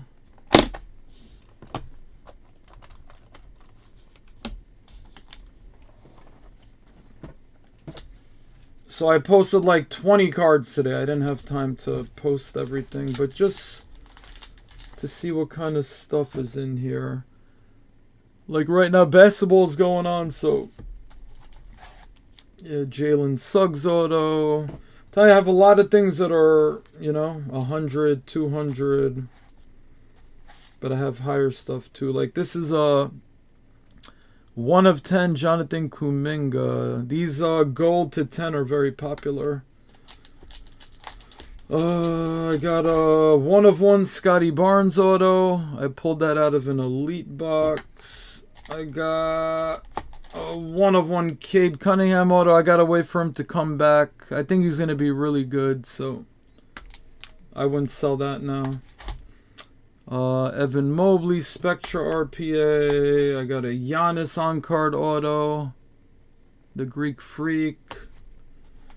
1 of 1 Jalen Green. That's a black 1 of 1. Where does it say 1 of 1? There it is. This is a good set. Impeccable RPA with a nice 3-color patch. Scotty Barnes. Evan Mobley, that's a Noir RPA. Jalen Green, he's been pretty hot lately, so I might throw some Jalen Green stuff up. I remember when I first pulled this, it was like a $2,000 card. Now it's worth like $300 raw. But if I grade it with PSA and it gets a 10, then I might get 1,000 for it. So the grading thing pisses me off. I don't have the patience to grade everything, but just crazy. If I wanted, I could like grade thousands of my cards and be patient, and I could end up making a lot of extra money, but I could just sell them, make the quick flip, let somebody else grade it, let somebody else make money. That's probably what they're going to do. Because some people, they grade all their good stuff, and then the stuff that's in bad condition, they sell. That's not the kind of seller I am, because I've only sent 50 cards to get graded in my life. That's it. So you have a chance of, tens or whatever, but I take a lot of good pictures. John Morant Spellbound, that's number to 10. I remember when that was like $1,000 card, probably worth like half that now. Kuminga, Giddey. Yeah, that's just a lot of basketball stuff. There's a Brock Purdy auto. Jalen Green.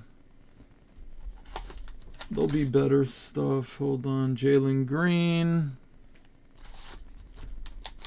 Jalen Green. Yeah, they tell me he's hot right now, so I think I'm going to try to focus on him. And then I'll wait for Scotty Barnes to get hot, then I'll put him up. Oh, there's another Mike Trout. That's probably why I was selling the tier 1, because I like that one. That's the Heritage auto. That I really like. There's an Ichiro to 25. Another Jalen Green auto. Trae Young Color Blast. Those sell pretty well. Trae Young auto.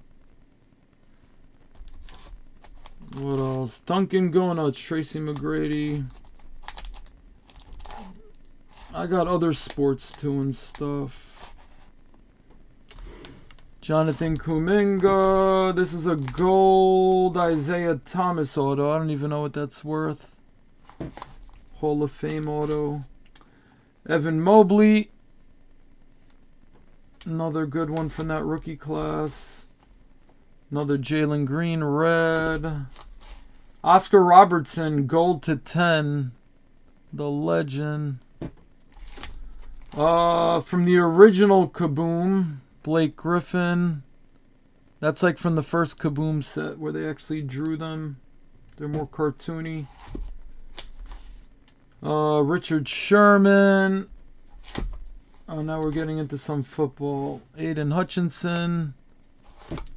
And this is just one case. I have like boxes and boxes and boxes. Who's that? George Pickens. He had a good year. He had a good year. Could be Rookie of the Year. Sauce Gardner. Downtown DK Metcalf. What else? Kenny Pickett. That's numbered to like 20. Yeah, 11 out of 20. He was the big thing until Brock Purdy came along. But now he might be the big thing again. And this guy's popular too, Desmond Ridder. Not a lot of products for that class, so a lot of it's college stuff. Bryce Young, he could be like #1 pick next year. Or #1 quarterback pick next year, Bryce Young. 1 of 1 Derek Carr, flawless patch auto. Gotta wait for him to do something good. That's a 1 of 1. Oh, there it is. 1 of 1. Trey Lance, Contenders Optic, rookie ticket. That's low numbered. 1 out of 25. Daniel Jones RPA. His prices actually went up. But that's my Giants PC. Check these out now. Neymar, if you know soccer. I got Neymar. I got Erling Haaland. He's like the big young thing right now. Leading the English Premier League in goals. Harry Kane's catching up though, but Erling Haaland, he doesn't sign a lot either, so. Pele autograph. I remember when this was like a $1,500 auto, like right after he died. Rest in peace. Now I think they're 700 or something. But that might be something I hold on to though. I don't know, we'll see. It's Pele, man.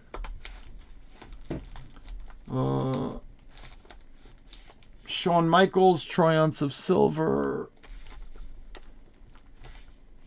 Chuck Liddell autograph. Anderson the Spider Silva autograph. That's like a downtown soccer Argentinian player. Bruce Buffer. I have another one that's like red and numbered. Pete Alonso. Cut signature. Greg Maddux 3 out of 3. I don't know why they have cuts of people that are alive, but that's a nice DeGrom. Number /10 patch auto. Lou Brock. Alright, now we're getting into baseball. Mike Piazza /15. Jose Canseco.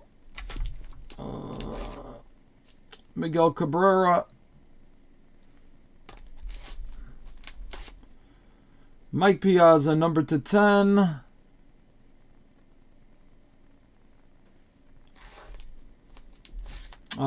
Jason Dominguez. Ellie De La Cruz, that's a gold /50. His pro debut auto. What else we got? Oh, there's an Aaron. Somebody was asking about an Aaron Judge auto. Number to 99. Is that his rookie? 2018. No, 1 year after his rookie. Sandy Koufax. Derek Jeter Gold. Yeah, I have a lot of cards. And this is just one case, like I said.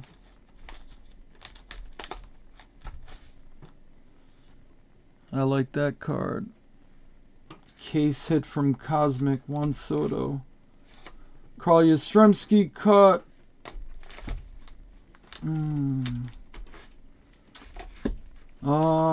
Here's another Mike Trout. That's probably my favorite one, the Topps Chrome Black. Miguel Cabrera Red Ink. Al Kaline Red Ink. So Tigers fans would love those two cards. What do we got? Kumar Rocker and Jack Leiter. Jack Leiter, I don't think has a Bowman auto yet. And I was a big fan of Al Leiter. There's a Mike Trout, not Downtown, On the Horizon. You can only get these with like Panini points.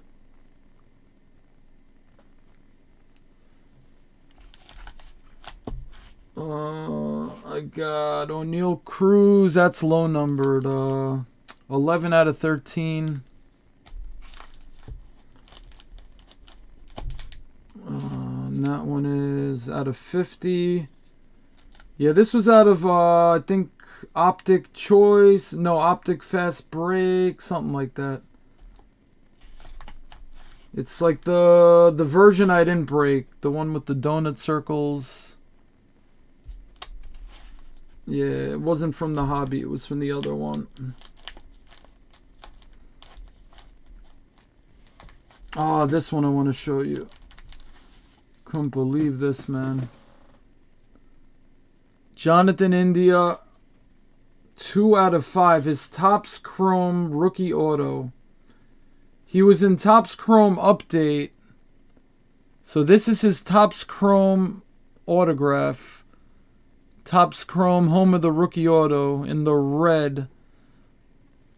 Like, I'm hoping. He's a good player. He won Rookie of the Year a couple years ago. Last year, I think he battled with injuries or something, but I mean, if he can blow up, this could be the card that, you know, that I wish I had that was worth like, you know, $50,000 or something. Yeah, this would be a shame to sell it for like, you know, $2,000 or something. And in this market, I'd throw that in auction and get screwed for like $1,000 or something. Anthony Volpe, I know Yankee fans like him. I got a bunch of these Bobby Witt variations. Not a bunch, but I got 3, I think. Goldschmidt. Bobby Witt auto. I have a graded one also in 9.5. That's his Series 2 auto, I think. Home field advantage Wander. What else we got? Another O'Neal Cruz from Immaculate. Benny Montgomery Atomic. We'll see if he pans out. So yeah, that's just one case. It's got a lot of good stuff in there, but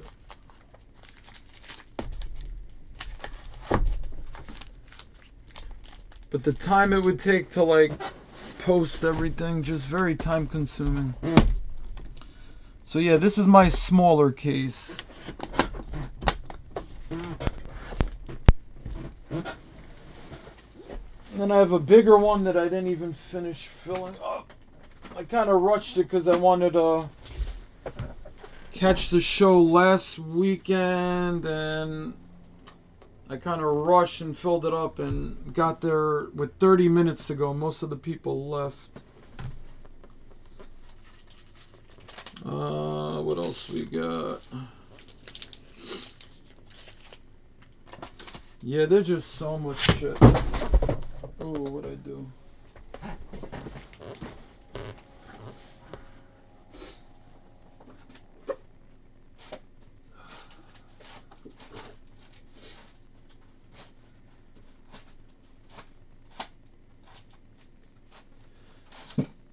Here, let's see what's here. Alright, I just grabbed a stack. Just a random stack. Alright, check this out.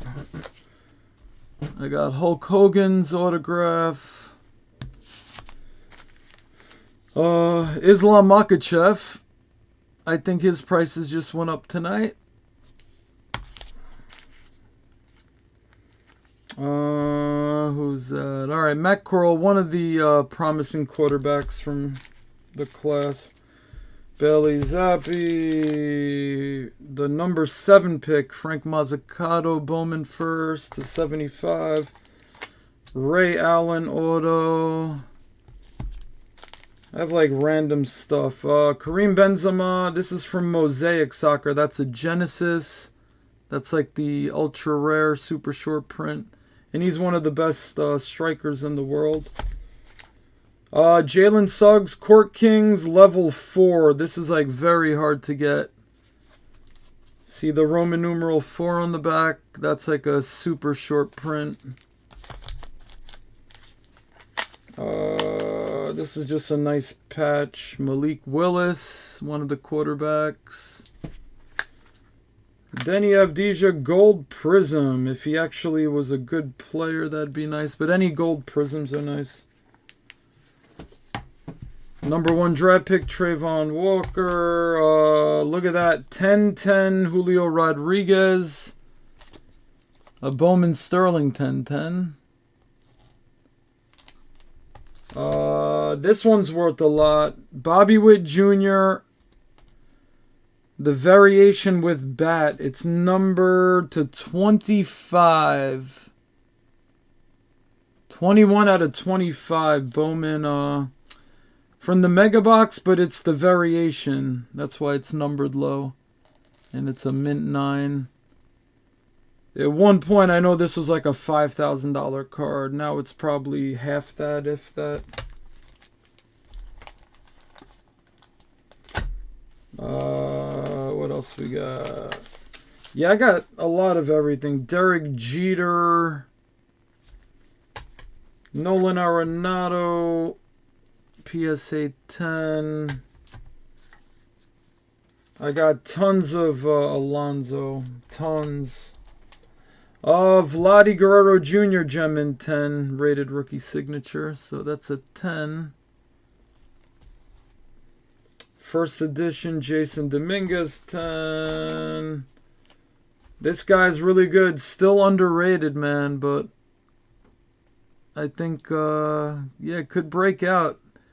Andres Jimenez, he's very exciting. I have like his rainbow on his Bowman autos. Got them really cheap. I think he could be like a big star, man. He should have stayed on the Mets. Cleveland should have kept Lindor. Pete Alonso. There's a Derek Jeter Micro. Look at that thing. It's a mint 9 Micro Jeter. What else we got? Jason Dominguez, one of my only HGA slabs. But that's a nice Bowman's Best auto. Green to 99. I got some LaMelos. I have a lot of raw LaMelos, so I don't know. It's not worth the time. I thought at the time I would just eventually grade them, but it's at the point where to grade all the base cards I have is just overwhelming and probably like pointless. So yeah, just a bunch of everything.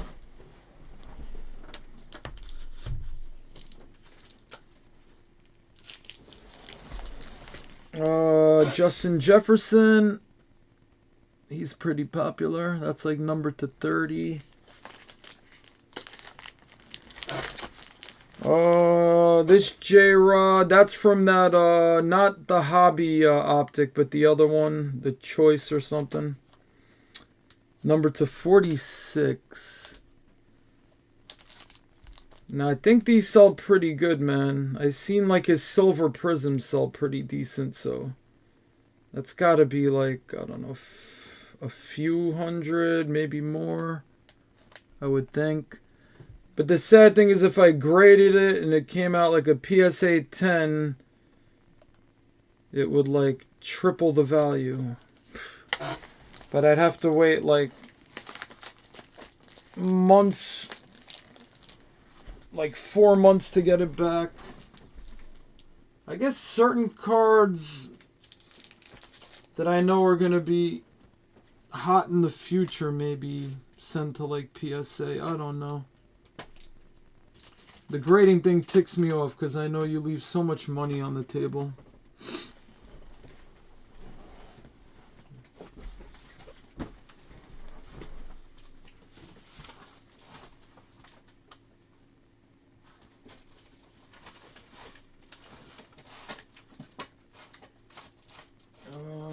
Ken Griffey. Yeah, there's just so much stuff.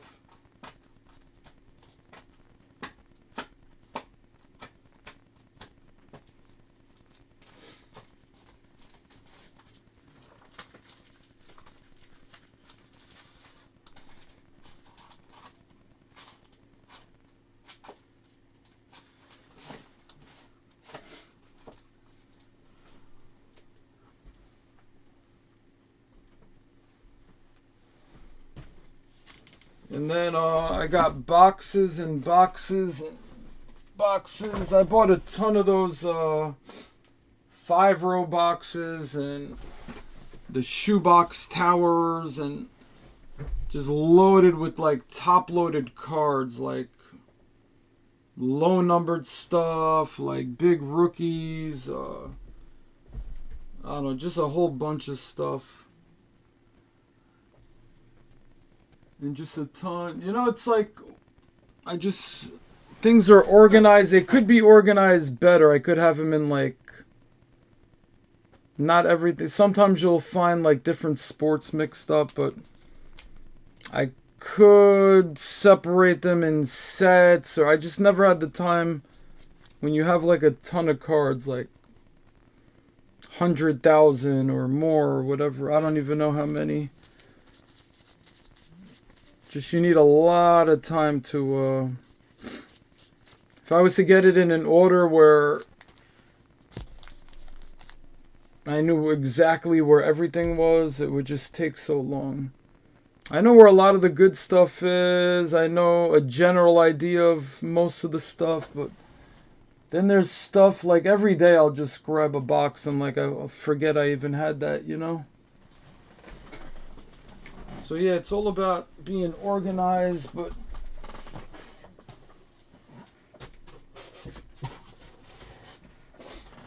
it's hard to be organized, you know, if you don't have a lot of time and you have a lot of stuff. That's why it's just overwhelming. You know how many like J-Rod and Wander like rookie cards I have? And even going back like a couple years, all the Luis Roberts and I don't even know, Yordan Alvarez, Bo Bichette. I collected a lot that year. See, I just grabbed like a stack like here, like J-Rod. Seeing that's nice condition, Topps Chrome. J-Rod, Jeremy Pena. That's a nice Wander. I just like the way that looks. Pena, Wander, J-Rod, Randy Moss to 25. Another Bryce Young auto. Nick Bosa Zebra. That was like a case hit. Would have loved to see him in the Super Bowl. He's actually popular for a defensive guy. Tom Brady tie-dye. That's numbered to 25. Yeah, 17 out of 25. So even, you know, stuff like that has value. That just It's not crazy, but, you know, that's got to be a few $100, right? Or at least a couple hundred for Brady tie-dye. Kenneth Walker. Aiden Hutchinson, who's a popular draft pick. That's like a 1 of 1. Pena, Bobby Witt jersey, Bobby Witt. Now I'm gonna go to a card show. If I brought stuff like this, they'd grab like 20 of these and offer me like $40. Like, why would I give a Bobby Witt rookie for $2? You know, doesn't make sense. Bobby Witt, Pena, maybe $5 each or something. I don't know. But I would think somebody on that caliber, they should be $15-20. Pena, O'Neal. So yeah, just a lot of things. And all my stuff is, yeah, sleeve, top loaded, and in a team bag. That way it's always clean. Never have to worry about dust on it. If anything, if the team bag gets a little dusty or fingerprinty, I'll just change the team bag on it, you know. I know the inside's perfect.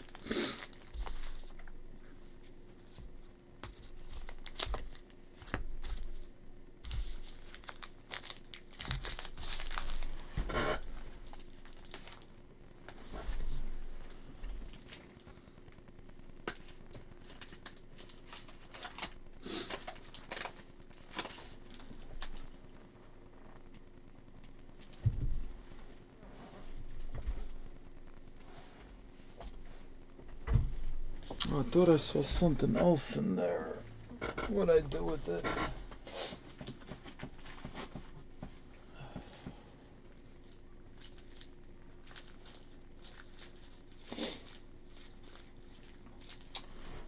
Ooh, I found Sting. WCW. That's the nostalgia. That, the Garbage Pail Kids. A lot of stuff is the nostalgia.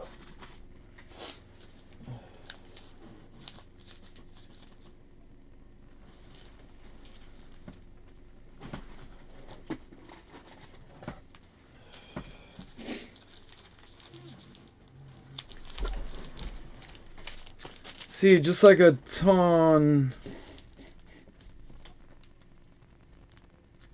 Bobby Witt, Wander, Pena, J-Rod, Bobby Witt, Pena, J-Rod, Wander, White,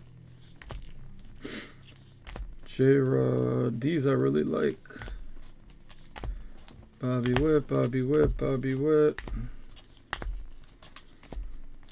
Bobby Witt silver pack.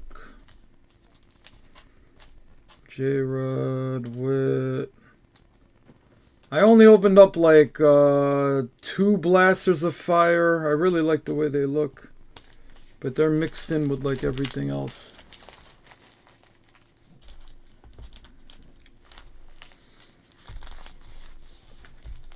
So that was just a pile. I have like a shoebox, or probably more, just full of J-Rod, O'Neal Cruz, Wander, Bobby Witt. Like those 4 guys alone, I could probably fill up. Yeah, it's going to take a couple of shoeboxes for those. From Topps, from Heritage, from Gypsy Queen, from Prism. Yeah, a lot of stuff I opened up like a case or just lots of boxes.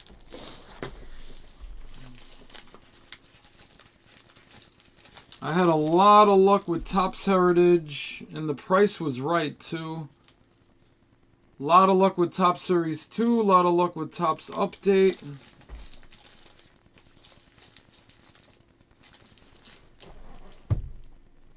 So yeah, I have big things, little things. I got like a lot of Jordans. Those I plan on getting graded, Because when I bought them, I found the ones in the nicest condition possible. That looked like they could grade, and when I got them, I was impressed. Because you get a Jordan insert and you grade it, and it comes out at 10. That's like a giant premium. Could bring a card from $100 to like, you know, a couple thousand. Or if a card's worth 500 and it comes out of PSA 10, could be worth like 5,000. Or yeah, Jordan. Yeah, there's a few Jordans I'm pretty sure with 10, but I don't know. Need time.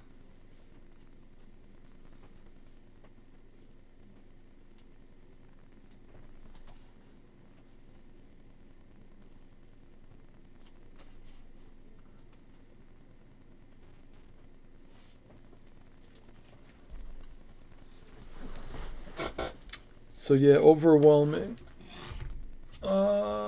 See those boxes there? I have little post-its to give me an idea of some of the stuff that's in there. So up there's a lot of good stuff. And those are like long rows just full of stuff.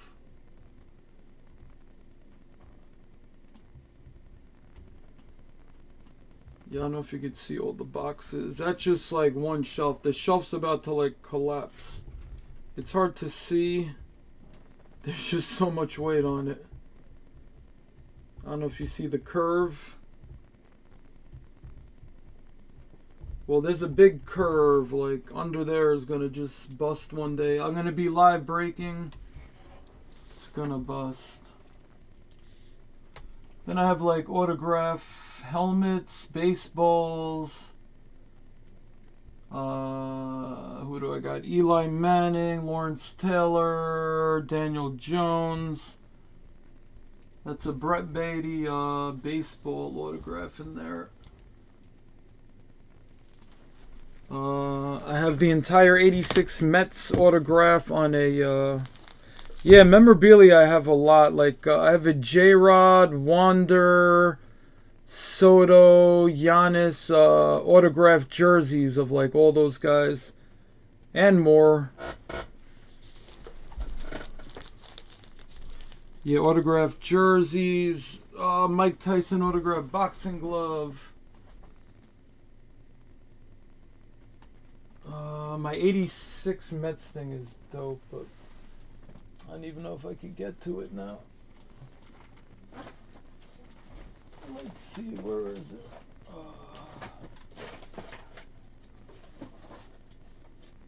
Might be able to reach it. And other stuff like Mike Tyson. Yeah, Mike Tyson autographed boxing gloves, and the a while back I got the Mike Tyson's Punch Out autograph. It's like a frame.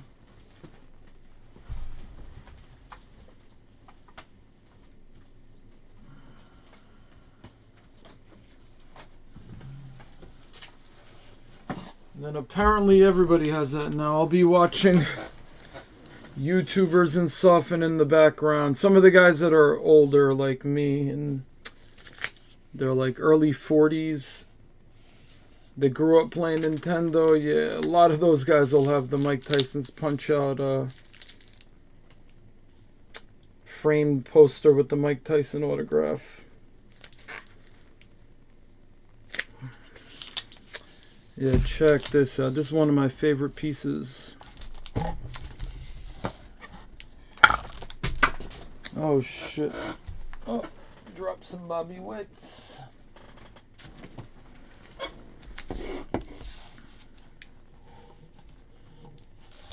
Ooh, don't want to ruin this.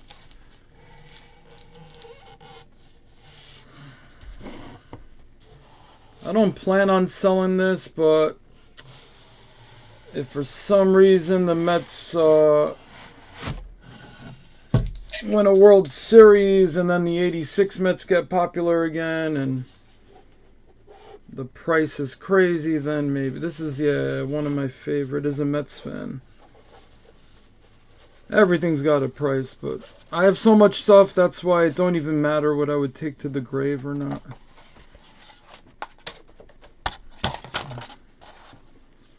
This is so dope. It's got all of their autographs on it.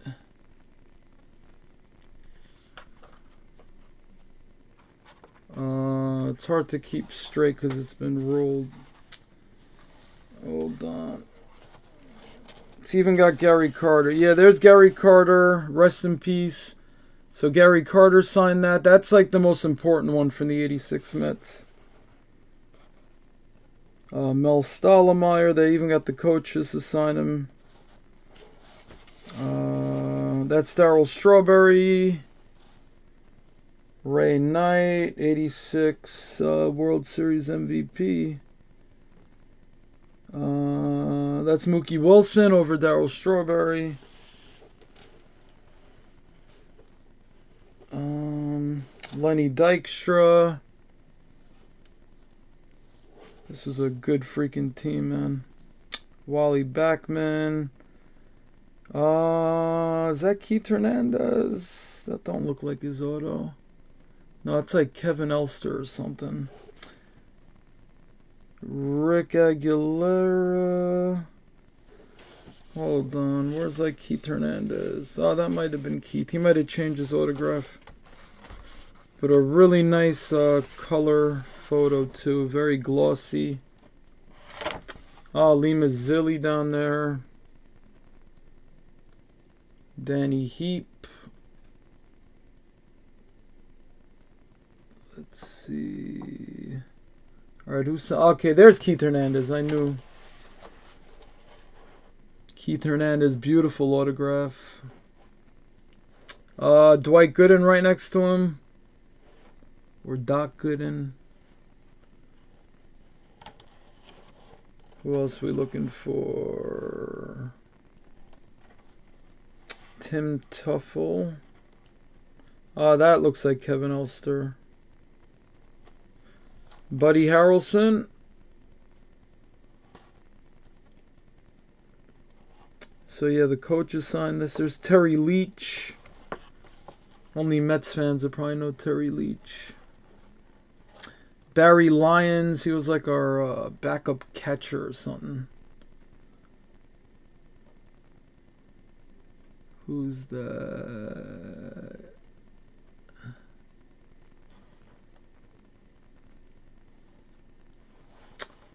Can't make that out.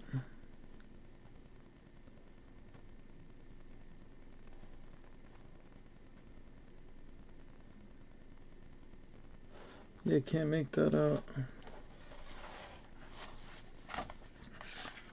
Oh, Davey Johnson's got to be one of these.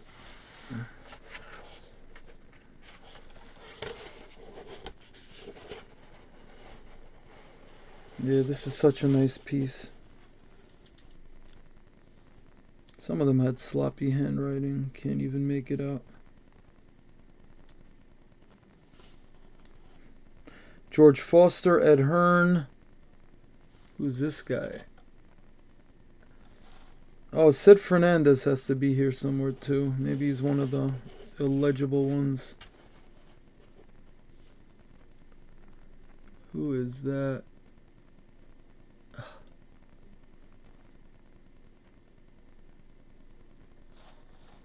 Oh, and Ron Aguilera.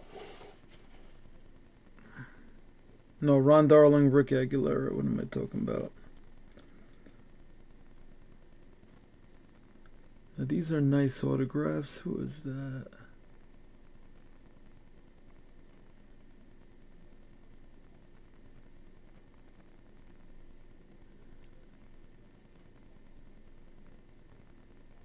Yeah, hard to make out. I'd have to... There's a list that shows all them here.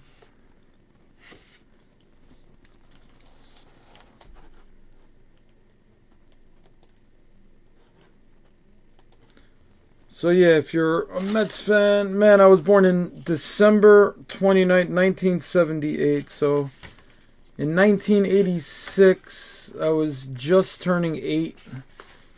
So I was still 7. Yeah, almost 8.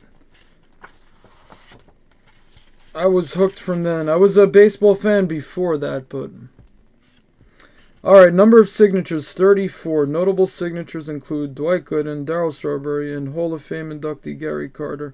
Carter's the big one because he can't sign anymore. So yeah, this is my... Oh, Steve Grad. He's from PSA or Beckett. I think PSA. The guy that's on Pawn Stars. Yeah, Steve Grad. Yeah, Beckett. So yeah, 34 signers.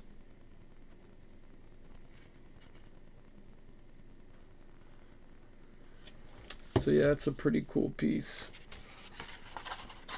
Now that was one of the greatest teams ever, and it was one of the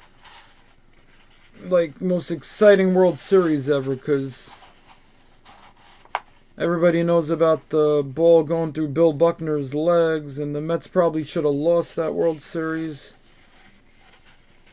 Kind of like my New York Football Giants with beating Tom Brady twice, which we probably should have lost both those. Probably should have lost to Green Bay before we even hit the Super Bowl. Should have lost to the Cowboys before that. Who else did we play? Yeah, I don't know. My teams get lucky. That's the underdog. Need a little luck.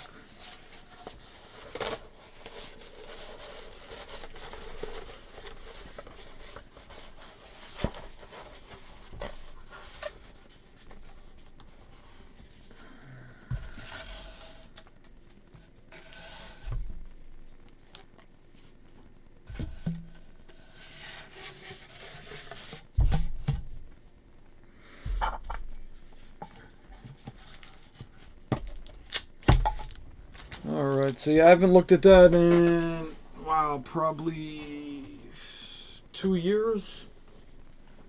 Kept it in there. At some point I'll have it framed and hung up properly.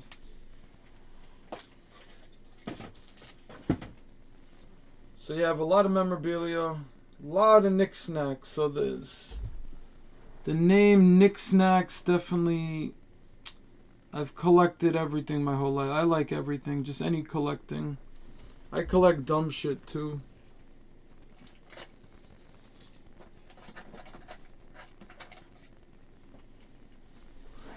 I love skateboards, collect tech decks. I got like a ton of these.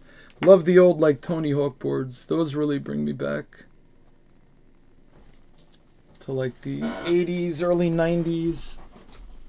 Watching Skate TV on Nickelodeon. Watching like Tony Hawk and Christian Hosoi on the ramp with those cool boards.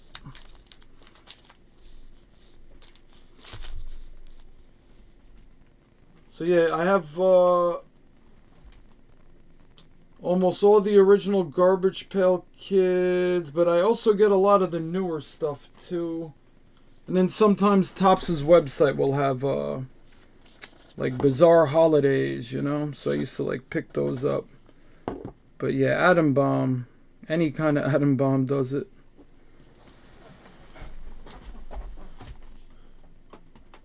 And even the newer Chrome sets, I have complete Series 1, Series 2. They just released Series 5.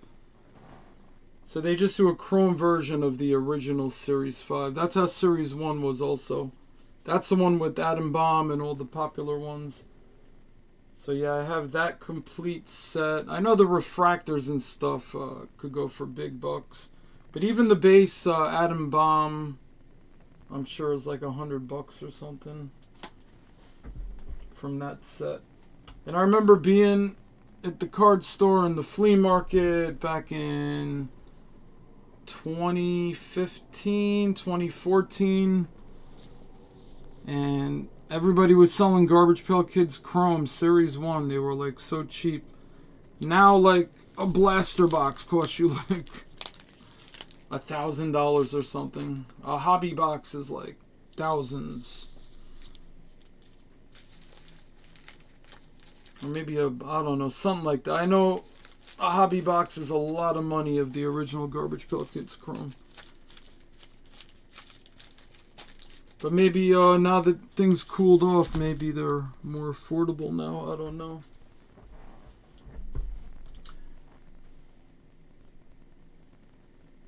Oh, and the Yo MTV Raps cards and like the rock cards. What were those called? I have like binders full of those. I got E.T. I got Rocky. Yeah, I've got a nice collection. E.T. Ghostbusters cards, Rocky. Wrestling cards, like the old ones. What's in here? Oh, that's nothing. And here, this is cool. This was a Pete Alonso Master set from Topps Heritage. I couldn't get the gold one, so I bought like a jumbo gold. It'll have to do. Oh, numbered to 10. But yeah, in here, it's the entire Pete Alonso Heritage. The 1971. That was Luis Roberts' rookie year. So 2020. So every single Pete Alonso card from that set. This is... Alright, this is one of the error cards, the missing signature. So yeah, the regular cards had the signature on it, the facsimile. So yeah, that's got the missing signature. This is the nickname one. It says Polar Bear. This is the silver team color. So that was like one per case or something. The nickname was tougher. That was one in every 5,000 packs or something. And then the error cards were also very rare, maybe rarer. Then we got all the chrome stuff, the white chrome. That's to what, 71? Yep, numbered to 71. You got the purple hot box one, the refractor to 571. The chrome to 999.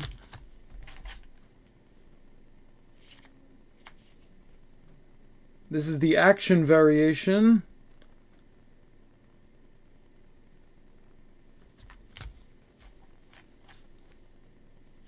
Could that just be the base? This might be the base. Or maybe the flip stock, I don't know. That could be just the base. And then I had all the inserts, New Age Performers, Then and Now, anything that Alonso was on. Even the stuff you'd get in like blaster boxes. He was a home run leader, RBI leader. He was on a scratch off.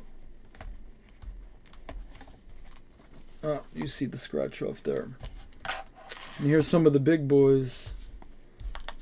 We got the blue ink auto. And the red ink auto, 71 out of 71.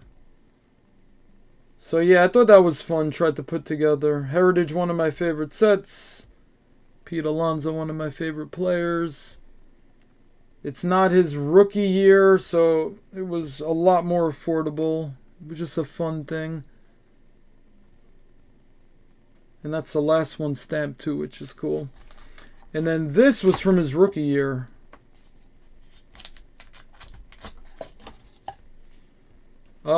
Pete Alonso 2019 Topps Heritage error, missing black plate.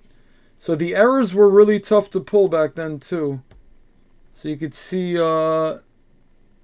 it's missing like the black. So like the white border, his name, the Mets should all be in black. And that's a Gem Mint 10, so yeah, that's definitely a really nice yeah, it's an error card. They were rare. Of Pete Alonso. When he hits the Hall of Fame, man, it's going to be stuff like this.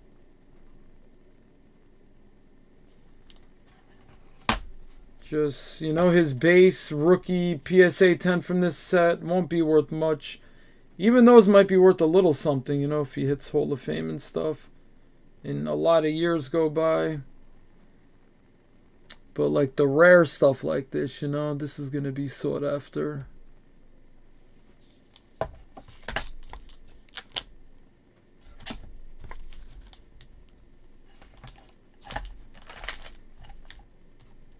Or who knows, maybe Pete Alonso breaks. You never know what happens. You know, breaks Barry Bonds' single season home run record. You never know. He's good, man. Pete Alonso's no joke. Or he just hits, you know, 50 homers. On pace to be, you know, the home run king.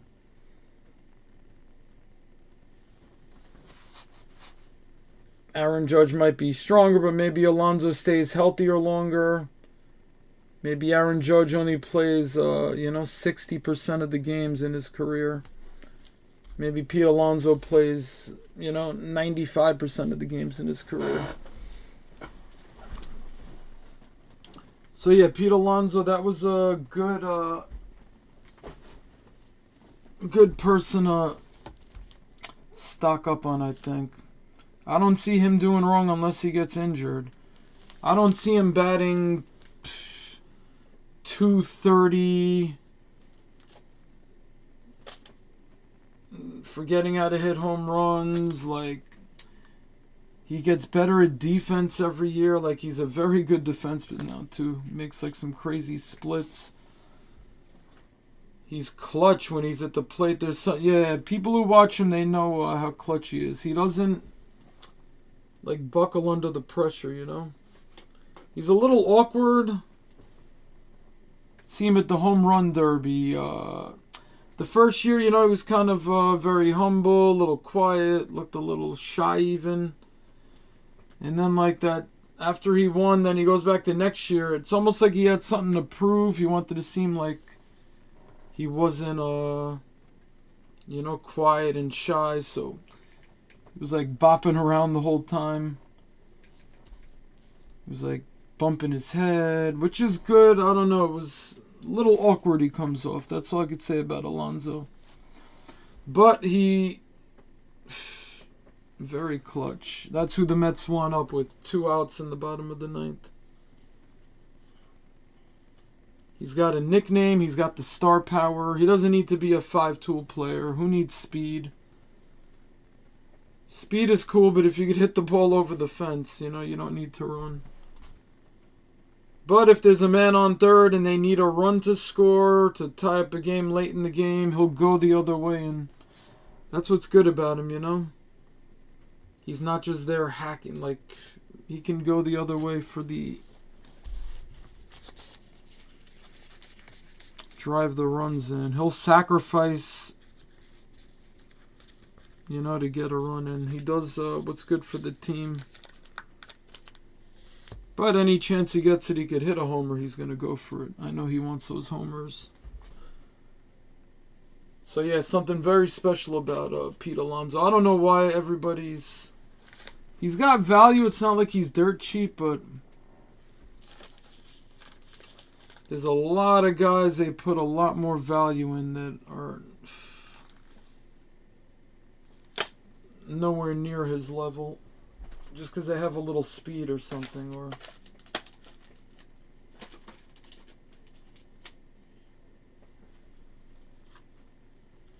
yeah, they do like the 5-tool players. But yeah, power hitters...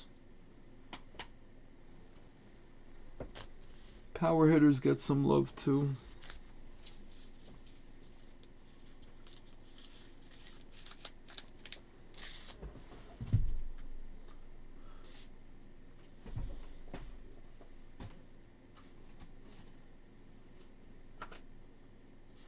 See, I went all in on RJ Barrett. I didn't... he wasn't too pricey. A lot of his Prism, like, base cards were like $10. Meanwhile, Zion was like $100 for a Prism base card. Yeah, he was like 5x to 10x less than like Zion and Ja. And I'm a Knicks fan, and yeah, so I picked up a lot of RJ Barrett. I have a ton of his autos, a ton of his silver prisms, mosaic silver, prism silver, select silver. I bought cheap lots of any kind of rookie cards I could get from him. Lots of 100, just lots. If I could get a lot of 50 chrome rookie cards for, I don't know, $3 a card, I did it, you know, so I loaded up on RJ Barrett. Now, he's a good player. He just isn't wowing anybody. Julius Randle and Jalen Brunson on the team now. So they kind of all have to try to get their stats. So RJ will end up with, 20 points. Yeah, he's got to crank it. He's not going to hit 30 points a night with that team. Not when they want Julius Randle to be the man. So, yeah, Randle's got to go. RJ's got to be the main guy there. Yeah, he can get to the basket and score, man. He can.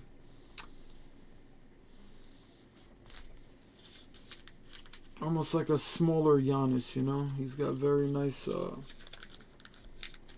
nice drive to the basket.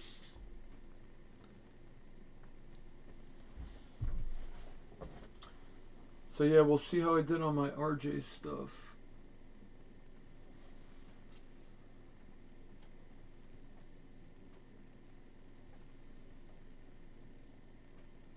So yeah, a lot of this stuff, I wasn't spending $2,000 for a box of Select or Prism. Those are the people that got burned. They'd pay $2,000 and they'd all year long buy Prism and Select, spend $200 for a blaster, because they knew a base card could get them like $100 back, or they're gonna grade it and make $300. So people who spent all their money just chasing down some Zion base cards and stuff, and if they got lucky, hit like a red Prism number to 199, which a lot of those went down a lot now. But at one point you could hit like a red or blue Luka, and it could be worth like 5 figures. It was like crazy. Now I think those went back to like where they should be, a couple thousand maybe for a Luka blue or red. So yeah, a lot, but most of the people who were in the hobby at that point, that's what they were doing. They were just overspending on prisms and slabs and slabs and slabs of just garbage. Ugh. So yeah, that's why you got this whole big thing about the hobby. It sucked when you wanted a card, you had to like overpay for it, Or it was just out of your price range. But there was still some stuff you could find, stuff you liked.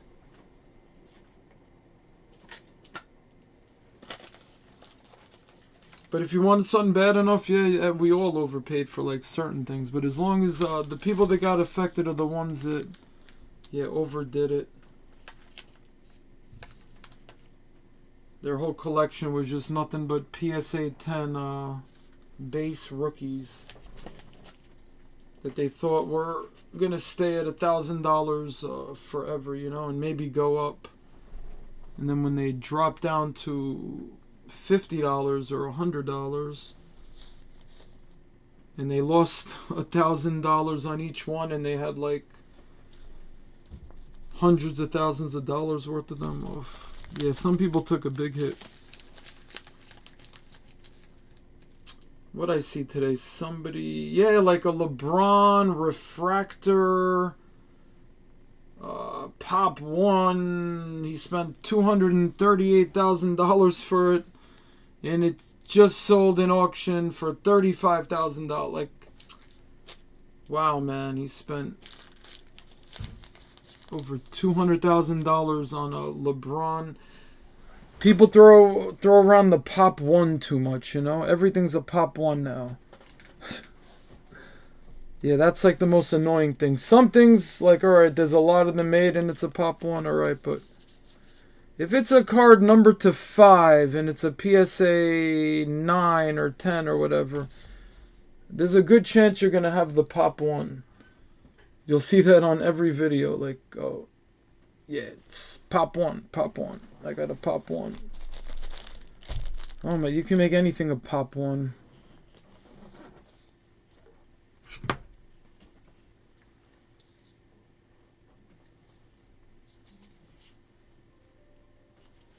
Like, see this lens cleaner right here? It's a Pop 1.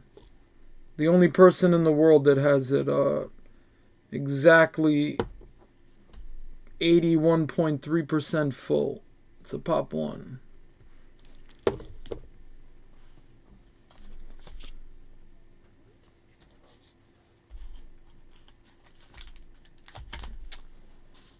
Like, ooh, Mike Trout. Like, somebody would grade this.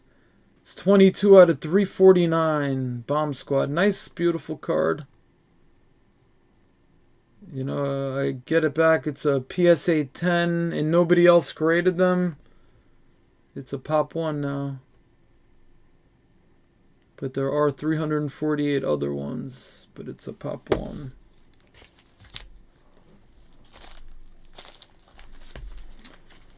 Kenneth Walker, Leaf Metal Draft.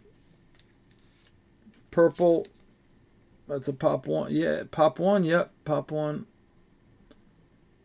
Pop 1. Oh, how much is that worth? I don't know. There was a Pop 1 that sold for like 85,000 last week of something similar.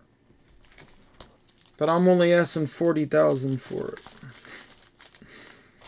Yeah, that's what's wrong with the hobby. All that stuff.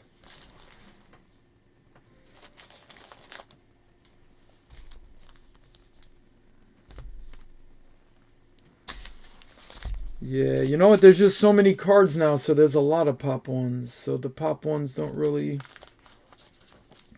mean anything right now. That's that it's always been a thing, like in the hobby population report, but it became like a big catchphrase in that 2-year span of the coronavirus. Slabs, and I used to hate slabs, man. I used to love my cards in the top loader so I could like take the card out in the sleeve and like look at it and touch it. And they didn't take up as much space. And then I, knew some guys in some Facebook groups that were like hooked on Bowman First autographs. Dansby Swanson, Andrew Benintendi. And all they had were slabs, 9.5s and gem mint and I don't know. It was their thing, so it was all good, if that's what they liked. But it wasn't for me at that time.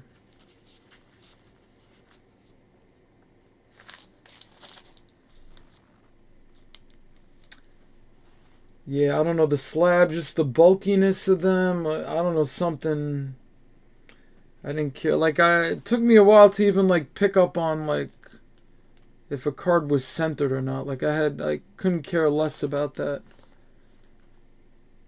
Like, when I really got back into the hobby, like 2015, I'd buy cards all the time. I wasn't looking at the centering. I would buy them raw. Try to find the best price. Or I would buy boxes at the card store every weekend.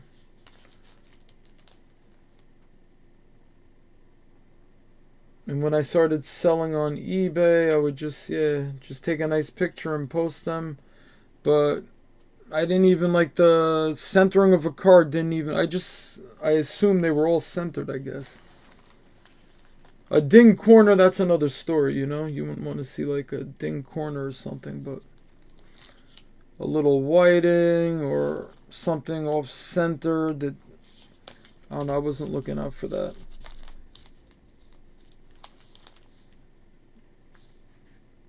Now it's like, yeah, now it's a big deal because a lot of cards come out very off-centered. Yeah, and it's part of the condition of a card. I could see the eye appeal now, but yeah, back then I wasn't even looking or noticing. If I pulled a Chris Bryant Heritage Action Variation short print, you know, when Chris Bryant was the hot thing in 2015, I'd be excited I had it. I wouldn't even be looking at, you know, how much space there were on the lines around it, you know.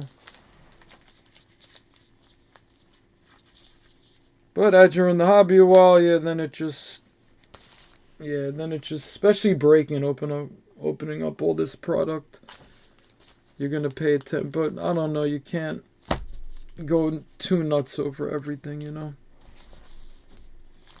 If it's a little off-centered or something, who cares, you know? Unless you're trying to PSA 10 it and make, but I think those days are over, like, PSA 10's gonna make it $300 on, like, a base rookie, you know?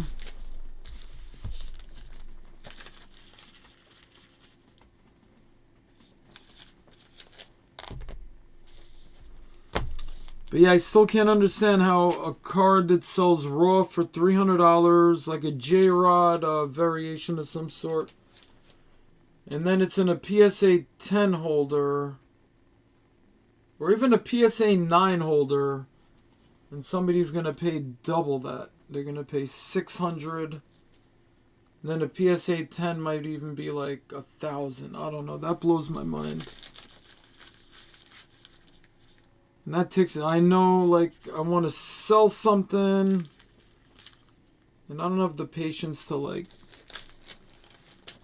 grab the cards, put them in the card savers, fill out the grading form. That's the annoying part.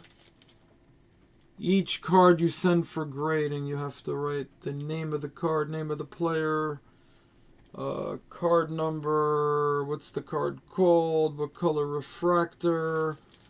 You got to go on eBay and look at what they were selling for, because if it sells for over $4.99, then you got to pay a little premium. But even if they don't do that, you still have to try to look up the value of the card. So yeah, that is all time consuming.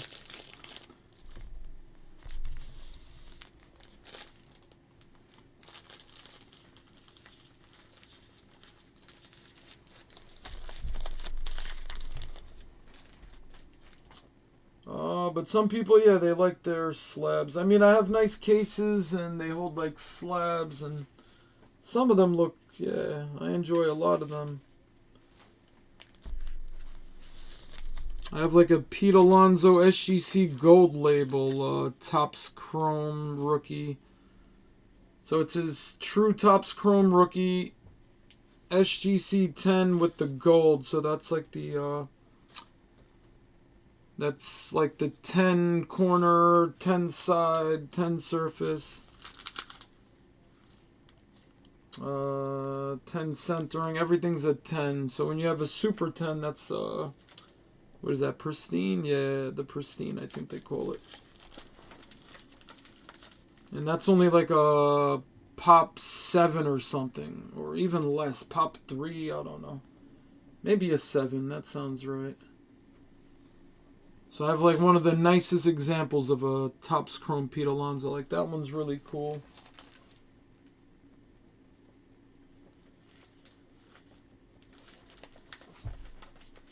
But yeah, SGC, I think the slabs look better. Yeah, SGC there. Quick turnaround time.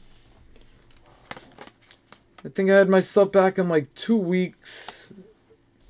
There was no limit. Whatever the card cost, they didn't charge you extra.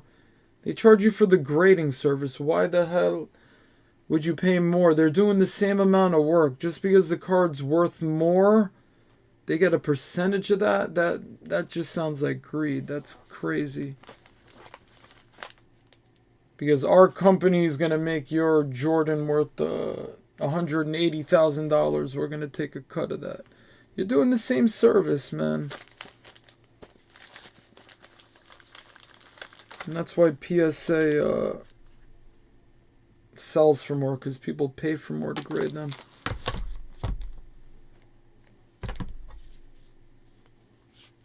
But look how nice in SGC. They're like sturdy.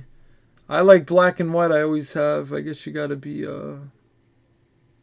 whether it's Tuxedo or Tim Burton, or you like old black and white stuff, whatever the case is. I don't know, I just think they look so much nicer. It just, we're so used to seeing older cards and like PSA slabs.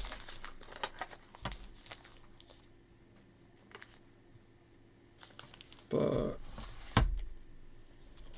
I don't know. It's thinner. Definitely doesn't protect the card more. They're not waterproof, I hear.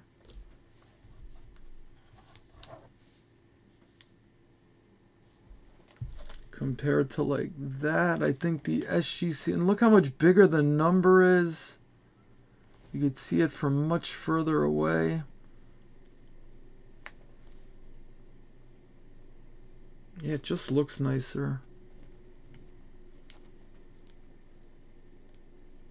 Yeah, there's nothing appealing about that. It's just you're used to seeing a lot of the vintage cards in them, and people have been building sets and they want to be consistent. Yeah. So that's why we're gonna wait 4 months. We're gonna get overcharged. Even though a lot of their economy prices are lower now, but if your card's worth a lot, they're going to take more money from you. If you want it back in like, you know, a week, they're going to charge you like $1,000. That makes no sense. I see guys at card shows, like, they'll get back their grades like the next day, but it's going to cost them like $500 or something, or $1,000. Imagine that, $1,000 just so they can rush it to you in one day. That's a big, big upcharge. But these guys are figuring, all right, if the card's going to be worth, you know, $12,000, whatever, to be able to sell it tomorrow before a big game at a certain card show in a certain state where they know people are looking for it, then maybe it's worth $1,000. But even that seems ridiculous.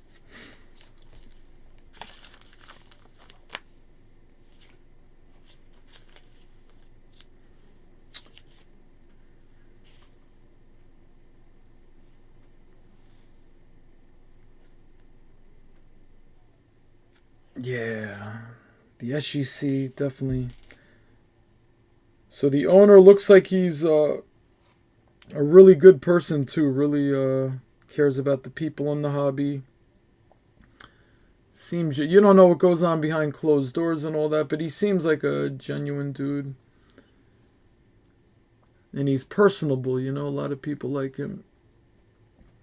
And that is, yeah, that's just a really nice looking slab. And then you show that, I don't know.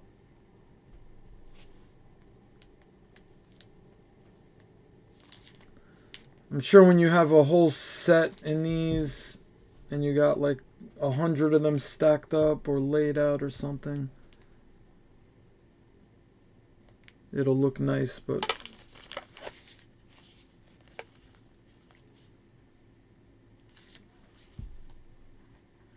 yeah, so these take up less space, you know, it's got some advantages, but it's not as sturdy. Bigger's not always better, but I don't know. But yeah, these guys get the sub back to you quick. I think, yeah, 10, 14-day turnaround time. So you're not waiting forever. PSA screwed a lot of people, man. When certain players were hot and they're like, all right, I can wait 3 months. They'll still be hot. And then they had to wait a year. And then that player wasn't even relevant. And something they thought they were going to make a few $100s on, they ended up losing money on, and they did that to like their whole order. And they were so expensive too, man. I think it was like at least 50 a card. People would submit like 100 cards. Right, what is that? $5,000? Yeah, there'd be people with $5,000-$10,000 orders for 100 or 200 cards. And by the time they got them, nobody was collecting Tyler Hero, Bol, Aristides Aquino. No, he wasn't around then. Yeah, that sucks. Because I've seen some of those depressing openings, you know. Alright, it's been 18 months. I just got my submission back. It cost me $10,000. Let's look at what we got. And then they're looking at everything, and they can't even get like $1,000 back. Most of them are considered like junk slabs now that people try to pay like $3 a slab for now. That's crazy. And that's all because they didn't honor their promise. Alright, 3-month turnaround time. Where did it say, if we get really backed up, 18 months and you're going to lose all your money? That's like Panini with the redemptions. Right, Jamar Chase won Rookie of the Year. His cards were sky high. It was like the peak of Corona. I had a redemption, RPA number to 25. The box probably cost me a ton of money. What was it? Yeah, I probably paid like $1,000 for the box. And that one card saved me. And, you know, I might actually do more than just break even. You know, Jamar Chase, people are paying thousands for him. And that's, well over a year. What did I wait, a year and a half? Yeah, it was definitely over a year ago, because I waited after, what was it? I remember when it was 240 days, and I waited like another 100 and something days. I don't know. So because they couldn't get Jamar Chase to sign a piece of paper for me, that card went from, I remember at one point I was so psyched. It was, looked up Jamar Chase. Yeah, they made it. Yeah, when he made it to the Super Bowl last year. That was about a year ago. Could have got, several thousands for that card. Might have been a $3,000 or $4,000 card. Easy, probably, I would say. And forget it, if I send it to PSA to get graded and waited another 18 months, a PSA 10 probably would have went for like $10,000 at the time or something. But no, $3,000 or $4,000 card. But the other day I decided to just send me a replacement, you know. Let's see if they'll be fair and send me something of equal or greater value. Now the card's only worth like 200 or something. Maybe more, I don't know. RPA to 25, Jamar Chase. It was worth thousands and thousands. Now it's worth, if I'm lucky, they'll send me a card that's worth, you know, a few $100. But I'll probably get a card that's worth like $100. That's what I'm anticipating. So yeah, that stuff shouldn't even be legal, man. People with the whole redemption thing is, yeah, they should not be allowed to get away with that. In some products, like every other autograph is a redemption. Or every case you're going to get like, 6, 7, 8 redemptions. Not every product, but a lot of them. So now when you get that redemption for a sick card, people are worried if that card's going to get redeemed. So it's not like, when am I going to get it? It's like, am I going to get 1,000 Panini points after 6 months? So yeah, that's a bummer, man. You buy an expensive box, you pull a really nice redemption, and it's like Russian roulette if you're going to get it back and when you're going to get it back. That can't be part of the hobby. And a lot of them, it's the main rookies. How long did they have Wander Franco redemptions and Julio Rodriguez? I'm still waiting for 3 Wander Franco Panini redemptions from early products too, like Absolute. When did that come out? Was it Absolute? One of the first products for him. It was, I think Absolute Baseball.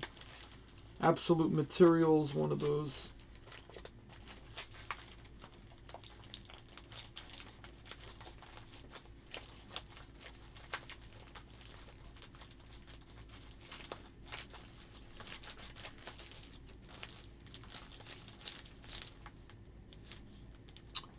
So Fanatics wants to know what to do for the future. Just don't do that. Yeah, redemptions, cards coming out with scratches and off-centering. We're in the year 2023, I believe. There's a lot of technology. There should be no reason for massive off-centering across an entire product. Somebody should get fired for that. There was nobody at the factory. Like, when I worked somewhere, I took a lot of pride in what I did. Even if it was a deli and I was making a sandwich, like, out of respect for the boss, for the customer eating it. And to know, like, when they come back and like, oh wow, that person made a really nice sandwich for me. As opposed to that one gave me an attitude, they cut the meat too thick. I took a bite and mayonnaise squirted out. Instead of making it nice and neat and cutting everything thin and cutting it on an angle and putting a piece of kale and a strawberry to make it look nice, But then I worked with a lot of people who could care less about customer service. And when I worked somewhere, I always treated it as if it was my own, or I would treat customers the way I'd want my employees to treat them if it was my company, or my store. Other guys just go there for a paycheck and they don't care about... But bosses see everything. That's why people get promotions and raises and move up, and the people who put no effort and call in sick a lot and if they leave at 3 o'clock every day, they're out at 3 on the dot. If there's a line, they won't stay 5-10 minutes extra to help finish the line.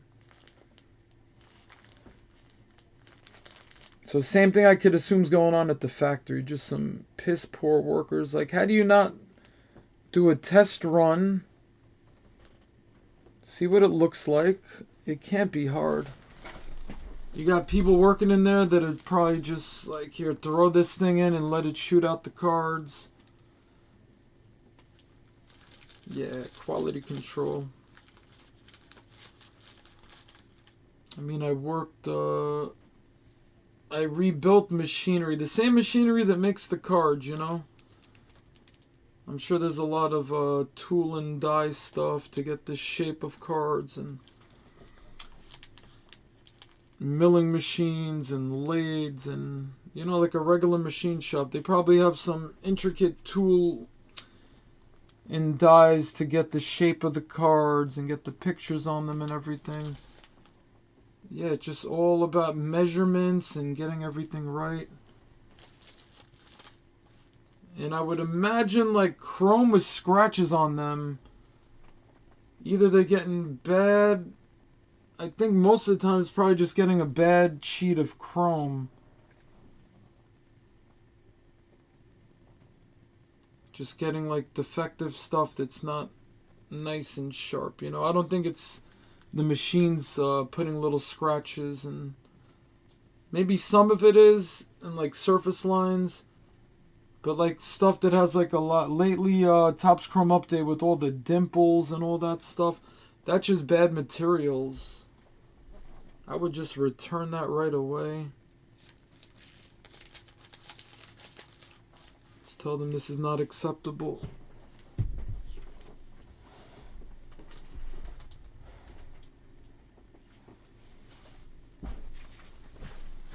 Alright guys, that's it. That's how I'm gonna save the hobby.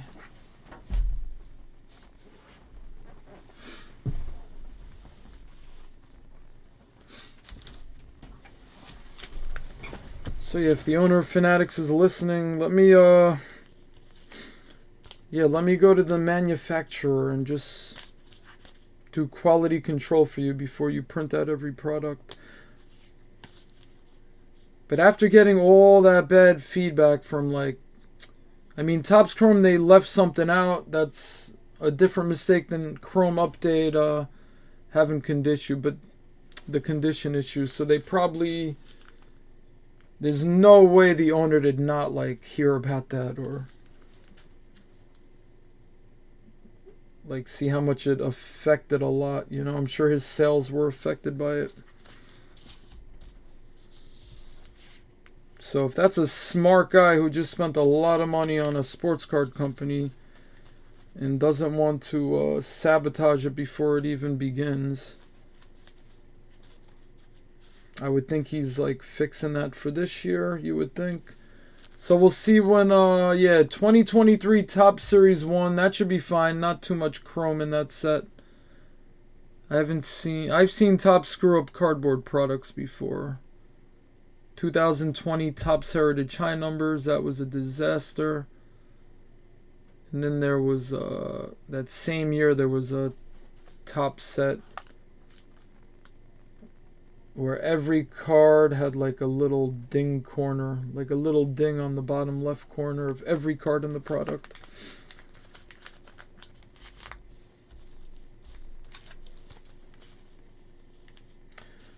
So yeah, there's a lot of things. Wow, the redemptions, the condition, leaving out major short prints. I don't know how that happened. Whoever's in charge of that, somebody had to get reprimanded for that. Because that affected so many people's livelihood. People that were struggling last year and were just hoping we're going to wait it out till Topps Chrome comes out and J-Rod's going to be on the checklist. So he's going to have a short print and Bobby Witt. That's going to keep us above water until Bowman draft or something else. So yeah, that affected a lot of people, man. Including myself. You know how nice Topps Chrome would have been if they didn't leave out J-Rod? That was a big mistake. Put people out of business, 100%. Made people lose a lot of money because everybody was crapping on the product. If it came out successful with that rookie class, oof.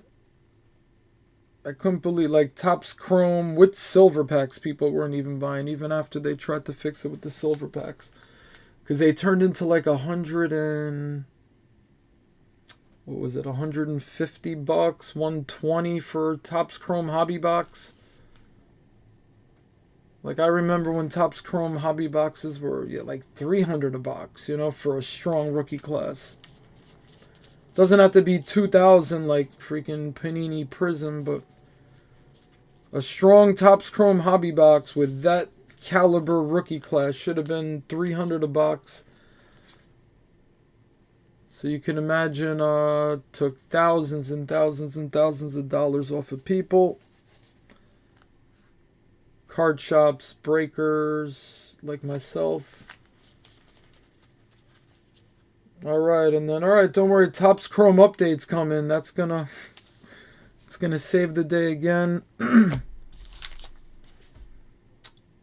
Topps Chrome update. This time we're going to get the true J-Rod rookie, not just the short print. So retail comes out a few weeks before hobby.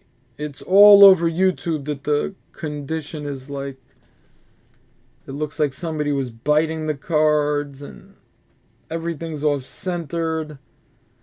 Instead of like a 90-10 split of centered to not centered, it was like a 10-90 split the other way, which should not be the ratio.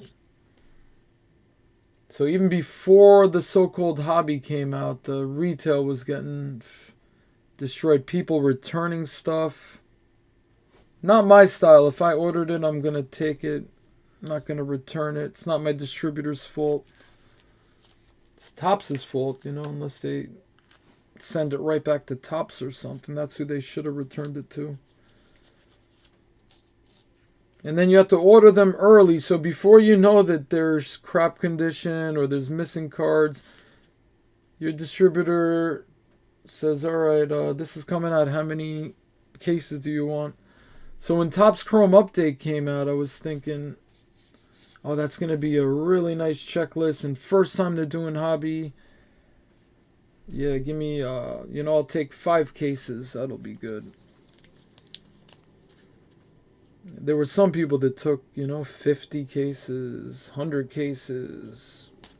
They got really screwed. So yeah, these mistakes are really affecting. That's definitely screwing up some of the economy right now too. That's not helping.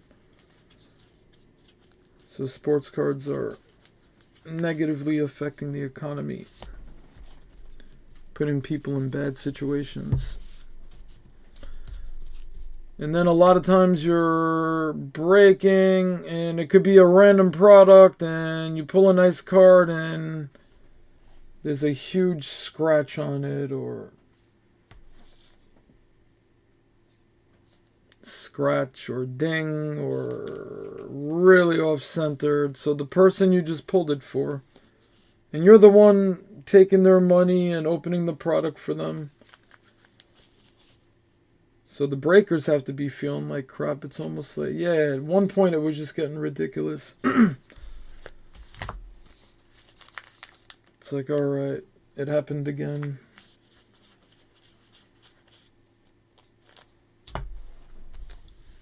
So yeah, hopefully 2023. All in all, even with all that BS, it's still a beautiful hobby. I still love opening boxes. I was still at a card store last weekend, and they had a nice selection. Prices were good. I spent like $1,800 on boxes. What'd I buy? I had an assortment of everything.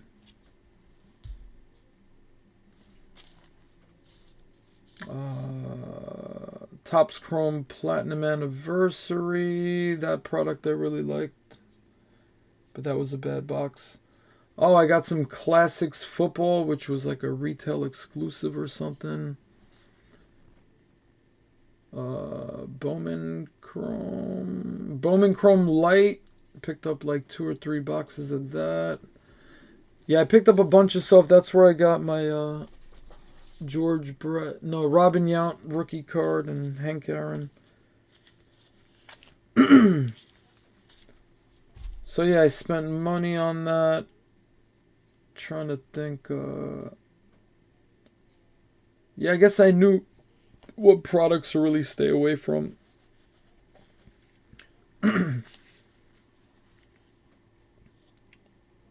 Yeah, Topps Chrome update. Topps Series 2 was great. Topps update was great. Even Topps Series 1 was great. They can't mess with that. So I'm assuming 2023 is going to be really good. Topps Series 1, that comes out next week. Like, they haven't messed up a flagship Topps yet, so there's a first for everything, though. Oh, we left out the Adley Rutschman cards, but it's okay. It's okay. We're gonna make these red foil packs that are gonna have them. Yeah, red foil, not silver packs. Those are so last year. We got red foil packs, and they're gonna have the Adley Rutschman base cards in them. Plus other surprises, yeah.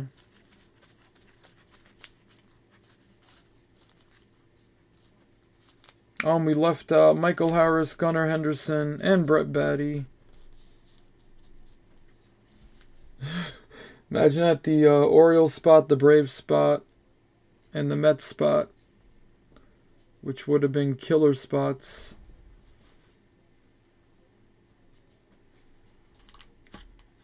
Right, if they left out Gunnar and Adley Rutschman, that would go from...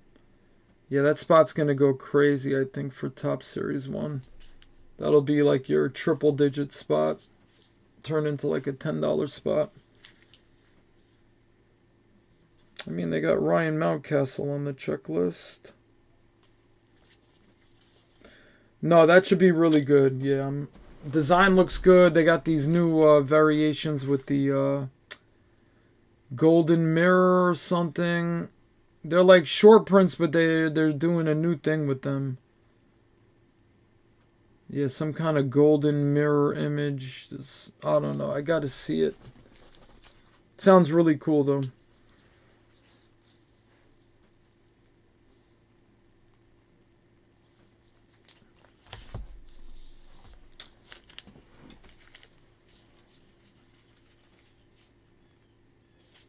Alright, guys. I got to get out of here. Alright, let me do the recap now in case somebody is going to wake up shortly and look for a recap.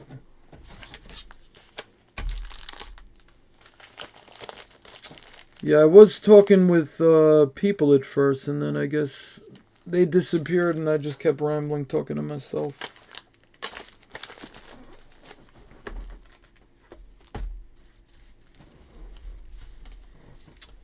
It was a show and tell at first. Yeah, I started selling singles on eBay. That felt so good being able to get some on eBay today. My thing is, I don't want to... Holding on to certain cards will be worth it. Because certain players are going to be... might even be more popular in the future, you know? But the majority of the players, if you hold on to cards too long and you have a lot of them, and you didn't just focus on certain players and you just collected everything, opened up a lot of boxes especially, and cases and all that, say I just kept breaking for another 5 years, so when that's done, I bet you 80% of my collection would be players that aren't even worth anything anymore. They were like promising rookies that just didn't pan out. And that's something you could have got, you know, $50 for. Now you could get like $5. Or nobody even, you couldn't even give it away.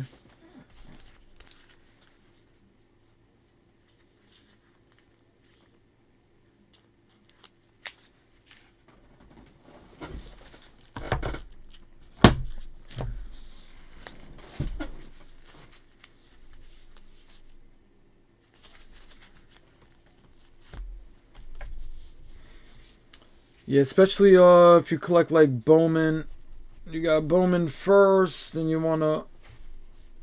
I understand holding on to somebody's like a hot prospect and his auto's worth like $600 right now.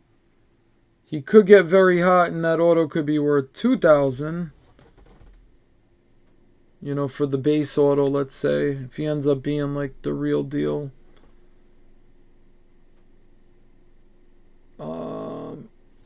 but he might not pan out. So that $600 you could have got just turned into, you know, $20.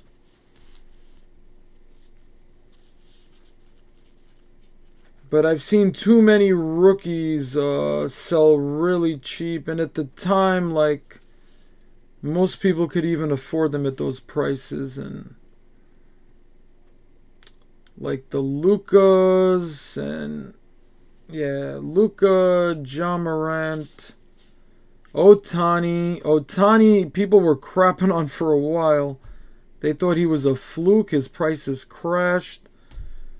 Man, if we would have known what Otani would have done, I think we all would have bought a lot of Otani.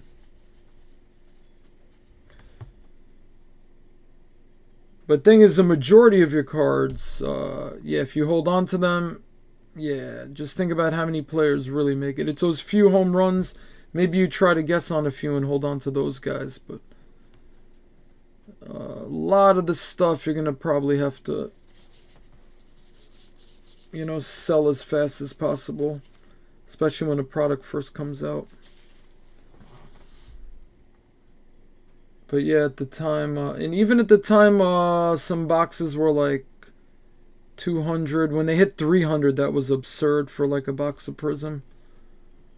If I would have held on to that Luka Doncic rookie year and the Patrick Mahomes, and if I didn't break and I just got the cases and held on to them, those $300 boxes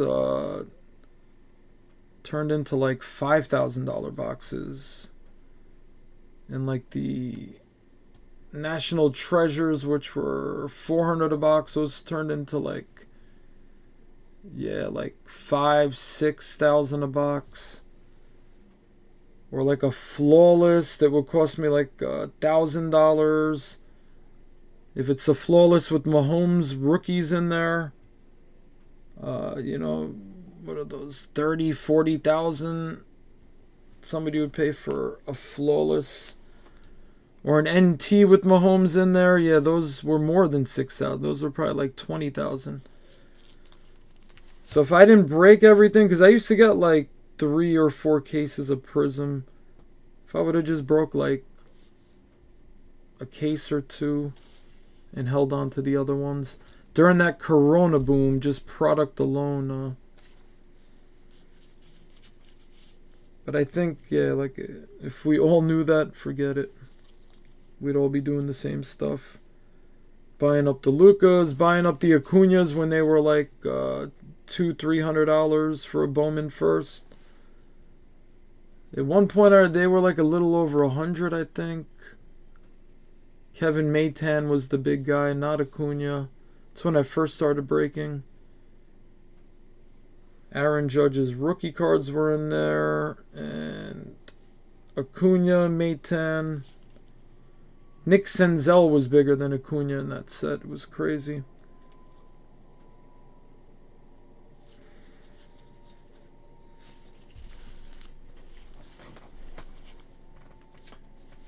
But also, if I held on to cases and didn't break them, I wouldn't have built up my allocation either. So that wouldn't have been possible like that. Thought about that. How cool would it have been if I just didn't break, just got all the allocation, put it in the storage area, and waited for Corona to spark things up. Could have made millions on that stuff, but you probably would have stopped getting product eventually, because if you're not breaking it, you're not recouping your money to go buy more and order more. So yeah, and they're not just going to let you order, you know, the good stuff. You got to order the good with the bad. Got to order everything.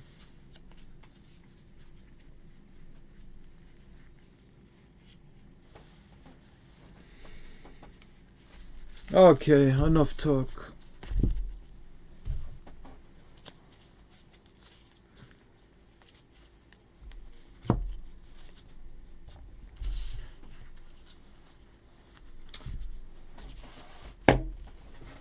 Alright, so yeah, Bowman Draft now, which didn't come out that long ago. You got Jackson Holiday, he's like a big thing. His father's Matt Holiday. I think his base autos are selling for like 500 or 600.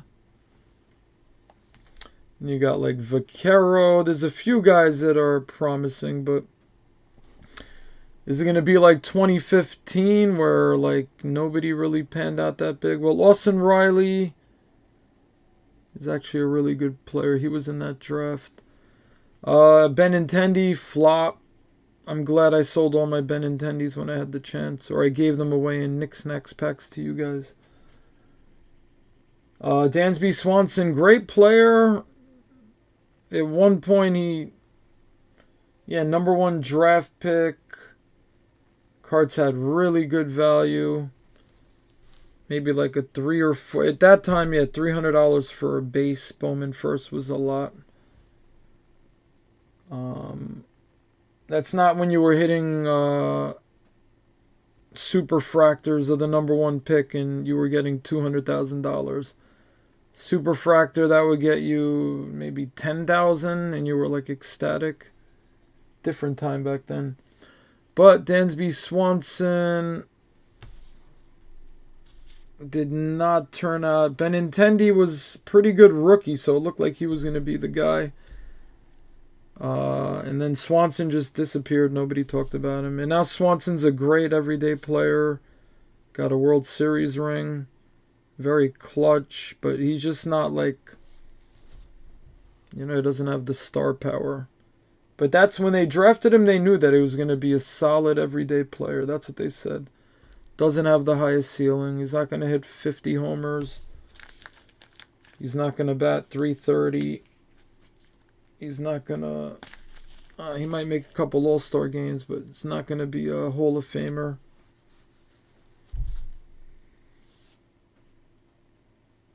And then you go to like Acuna's, first Bowman, Vladdy Guerrero's. If you could buy those base ones for $300, you'd buy them all day long. Because I don't know what they're at now, but I remember when... yeah, those were easily base. Like, you wanted an Acuna base, Bowman first. That was at least $2,000. And if it was graded like a PSA 10 or something, you're paying like, I don't know, $3,000-$4,000 for a base auto. Then if you were lucky enough to get the color, you could have paid $1,000 for like a gold back then. Like a gold Acuna. I'm sure that's the stuff you pay $1,000 for back then, and you get it graded. It comes out of 10. Even if it didn't come out of 10, who cares? Raw gold Acuna Bowman first. At its highest was probably almost a 6-figure card for sure. The orange for sure. The red, yes. The red easy. But even now, like a Mike Trout, like red or orange Bowman first auto, I think those went down a lot. I think those are selling for like, it was one in auction, golden auction. Was it $65,000 or $35,000? When those were the famous Dave cards that he was getting like $1 million each. So I don't know what happened to the Bowman first scene. Or is it just Trout?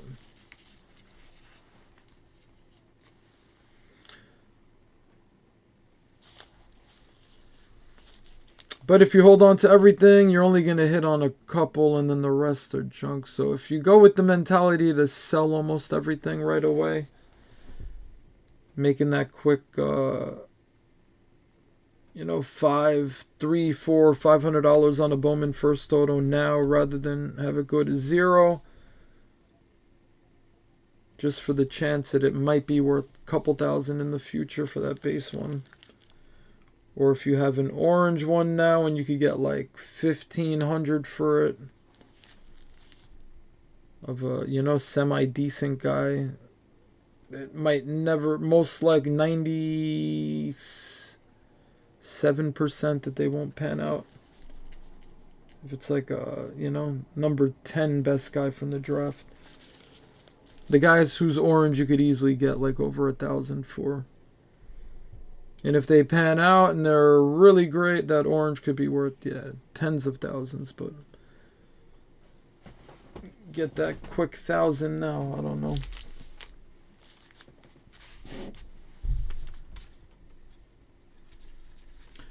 Alright, guys, so there's my knowledge. Thing is, if you have enough cards, you don't worry about you don't get too attached to certain cards. If your collection's not that big, you can get attached to cards like really easy. But if you're just surrounded by cards and you've been slowly building it for a while, that's what I did. Just when I started breaking, I already had like 100,000 cards. Nowhere near the quality I have now, but a lot of those I gave away, put into these Knicks Knacks packs. I was giving out Acuna rookies, Tatis rookies, LeBron silver prisms.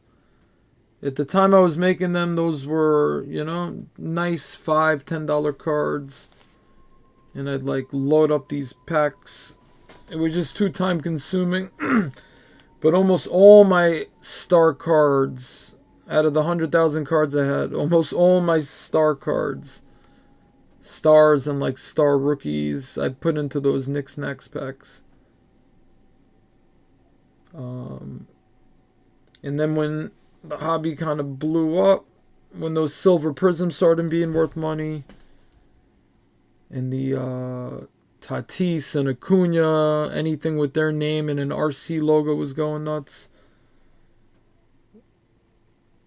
Yeah, I gave away so much good stuff, but it was good. At least they went out. And hopefully people held on to them, and when their prices spiked, they took advantage. That's the point when you get a pack. Make some money on it.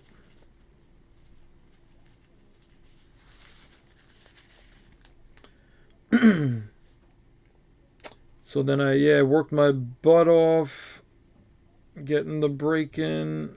I worked a lot of hours, crazy hours, built up my allocation, made sure I took care of everybody.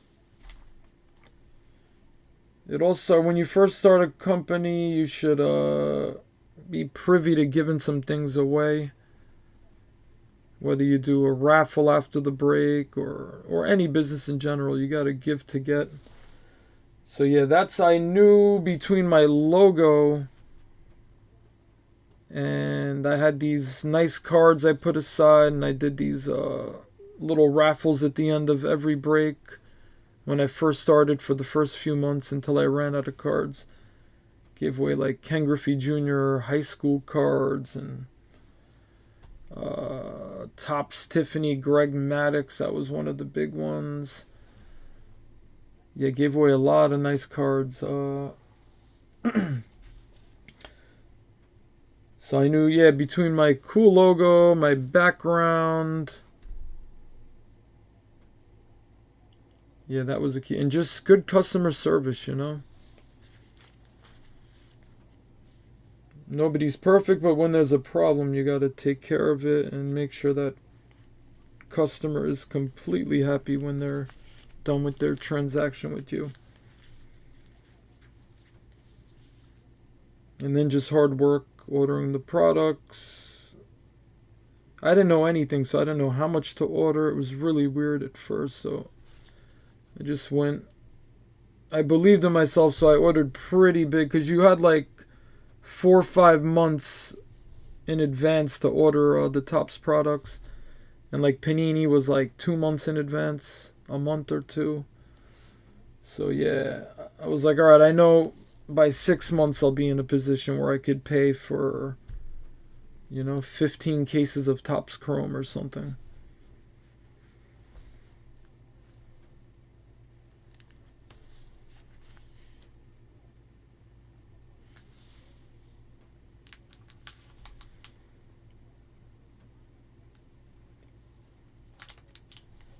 Yeah, that was a good old days. You could just order Topps Chrome Bowman. It was allocated, but if you wanted like 20 cases and they can only get you 12, like, you'd still be pissed. I remember like being pissed about that. Now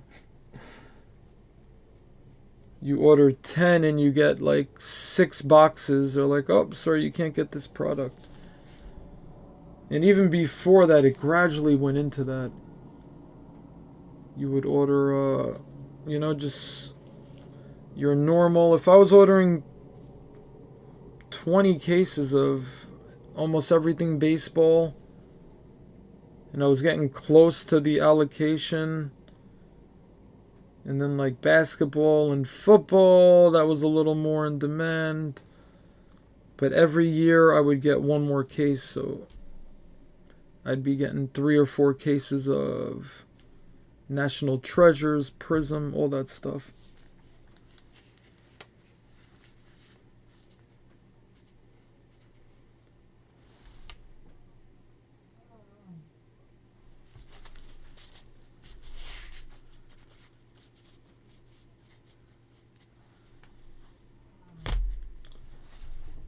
So yeah, then when business got really good and I had a little cushion, then I would start investing back into the hobby. I said I didn't want to put money in stocks, or I just said, yeah, cards, this is the way to go. So I'd look for good deals, I'd open up a lot of boxes, and I would get, a lot of boxes at good prices, And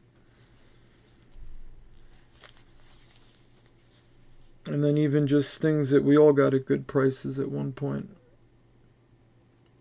So yeah, little by little,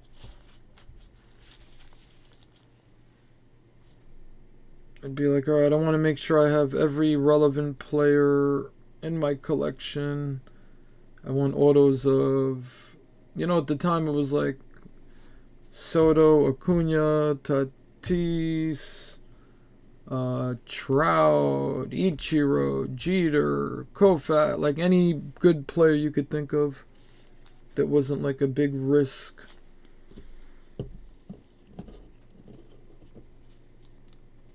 Bo Jackson, Griffey, and on and on and on and on. And you don't get them all at once, just little by little. If you had a good week, you could go on eBay and like, all right, today I'm gonna, pick up a Mike Trout order. You had a bad week, maybe just pick up something cheap. Maybe just try to find a good deal on another Pete Alonso auto or something, or somebody who was selling less at the time,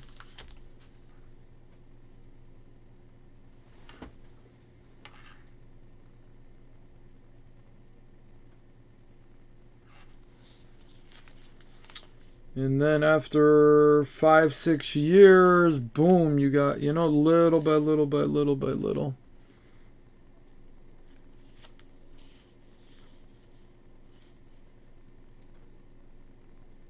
And then sometimes you just, have fun and let me buy a case of Hit Parade from David Adams, where I got a chance to hit a Trout auto, a Soto auto, an Ichiro auto. So I'll spend like $1,300, get 10 boxes, 10 different cards, and a lot of my good cards I actually got like through the Hit Parade thing. Got my Bowman's Best Juan Soto auto out of that. I got the Bobby Witt Bowman /25 auto out of that. The Ohtani Inception auto /25 on card. That I graded. It came back at 10/10, which was amazing. So yeah, I think at one point I was going a little nuts with those, and I was like, all right, I gotta stop. Because at first I was like, wow, I can't lose on this. Because I'd have a $1,300 case with 10 boxes, and I'd hit like a, you know, really sick number to 5 Ichiro autograph or something that at the time was probably worth like 800. And then even the bad autos were still, if you paid 130 for them, even the bad autos were half that, $75 or something. So I'd hit a nasty Tatis auto, a nasty Acuna auto, just... And sometimes you'd hit the ones that were pictured, you know, like the one you were really looking for. But Hit Parade, yeah, that's a bit of a risk, you know. But it worked out for a while, and then I was getting so... Then after a while, I was like, oh shit, I just spent, over a course of time, $10,000 on Hit Parade boxes. Alright, I have the Soto, I have the Ohtani, I hit some of the big ones, but for $10,000, I probably could have just went on eBay and bought out, like, you know, autographs that I wanted for my selection. But it's fun. It did work out on some, and then some cases you'd be like, so towards the end, I remember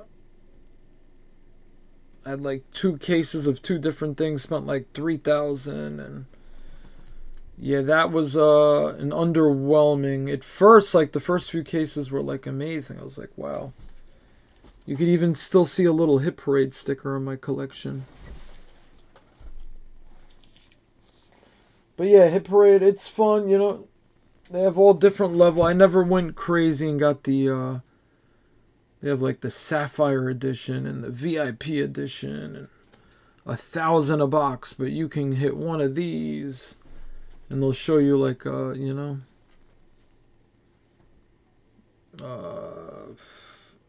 I don't know, it would be, as far as baseball, yeah, it'd be like a first Bowman Tatis auto PSA 10 or something. I don't know. At the time they were worth a lot more too. So you get like spend $1,000 and maybe you get a $2,000 auto. Or you get a Mike Trout Topps Update rookie card in the grade that would be like, you know, a $1,500 card or something. And then I'd look at the $100 ones or the $130 ones, and I like the ones there better than the ones you're spending $1,000 or $500 a box for. Wasn't even worth it. Be like, all right, this nasty, you know, one of one,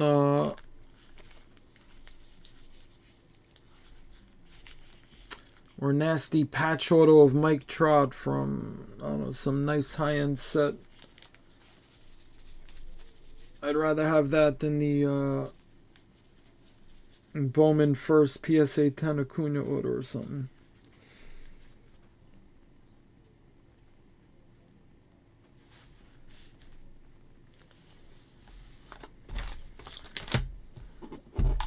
Okay, guys. It is now 7:37. I had to stay up because I have a card show to go to at 10 o'clock, and I knew if I went to bed, I'd wake up late and miss another card show. Just gonna drink some coffee and get my son up and just get ready to go to the show. And then I'll get home like 4, and I could sleep from 4 to 10 and just wake up and do the breaks.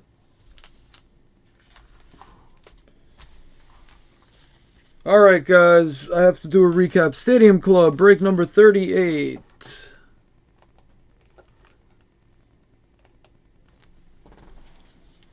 Alright, we're going to do it all over again.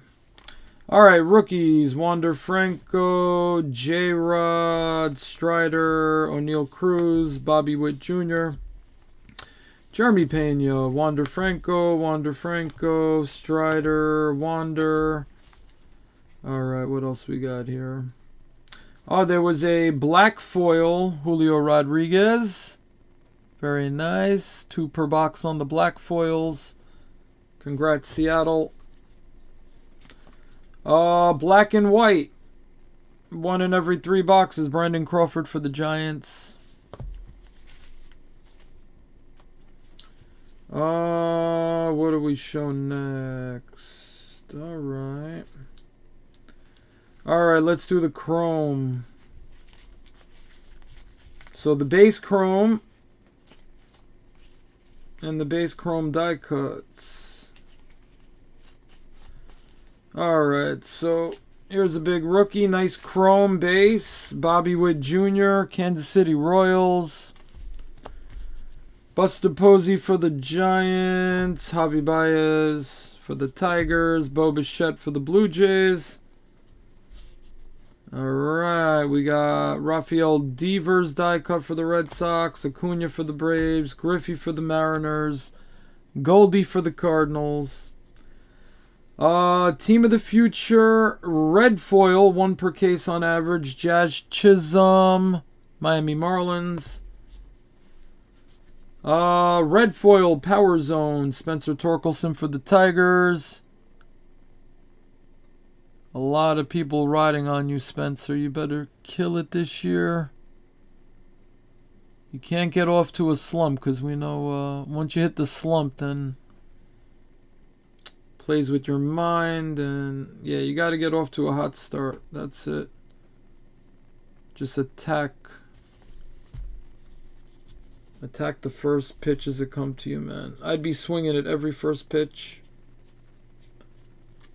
Yeah, I'd be hacking. Getting on base with some walks ain't gonna do nothing. I know you're looking for the right pitch to hit, so maybe work some pitchers into the count a little, but I just come off just hacking until they caught on that I was hacking at every first pitch. Because most pitchers, they want to throw a strike on that first pitch. They want to get ahead. They're assuming a lot of people take the first pitch. And then they can make you chase something on the second, and then once you're 0-2, it's like they could throw 3 yeah, just throw 3 freaking water balloons wherever they want. Alright. Alright, we got a refractor. Nice Shohei Ohtani for the Angels. 1 in every 4 packs. Ohtani, you've done enough. You don't have to do too much. But it'd be nice if you did another year of 200 strikeouts and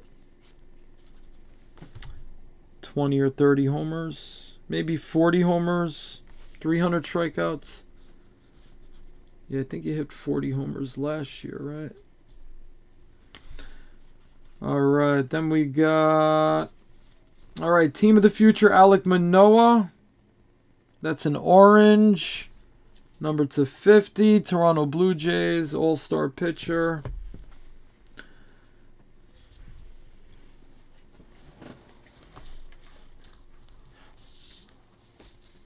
Alright, we got...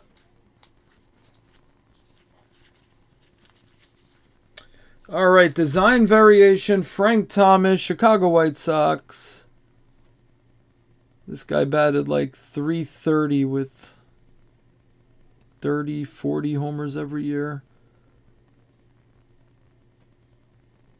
Yeah, I think closer to 40 with like a lot of RBIs.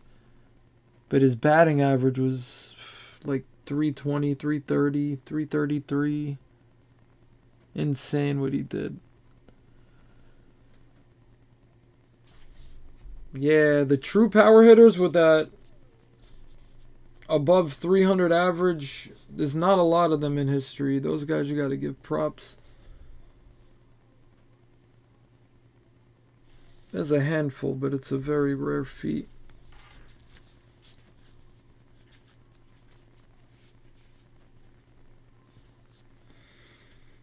But yeah, Frank Thomas, Albert Pujols, Miguel Cabrera.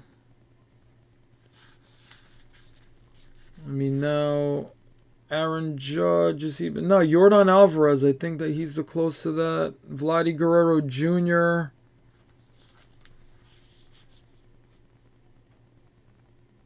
And Pete Alonso, if he could get... He's like a 275 lifetime hitter, I would guess.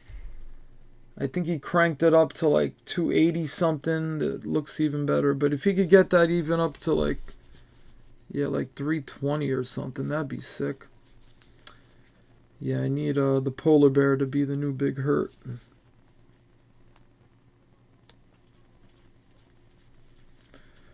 Alright, then we got the polar bear playing with the horsey. That is a photo image variation. That's about 1 per case. Only 200 of each of these cards, I was told. So there's only 200 with Alonso in this horse. It's a very weird variation. Probably the weirdest. It's like a fake mini horse. But it's Alonso. He's petting it, and it's like the look in his face. Something's weird. And like Lindor staring at him like, hey, you petting that horse? Oh no, that's not Lindor. Lindor's got the funky hair to the right. Who is that Luis Guillorme? It's weird. Yeah, that's Lindor with the funky hair. Oh man, I'm drawing a blank on my Mets. That's not Guillorme. What am I talking about? Or it could be Louis. Yeah, maybe it's Guillorme. Guillorme's got a big beard. Can't see the bottom of the beard.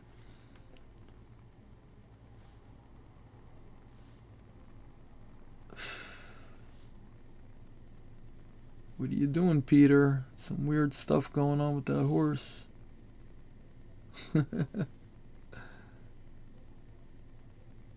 Oh man, I know who that is, and I'm drawing a blank.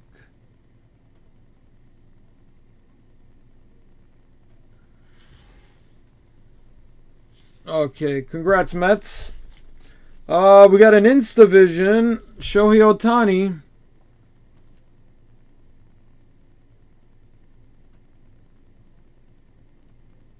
It's going to be a shame we're not going to get to see Ohtani and Trout in the playoffs. What is wrong with the ownership of the Angels, man?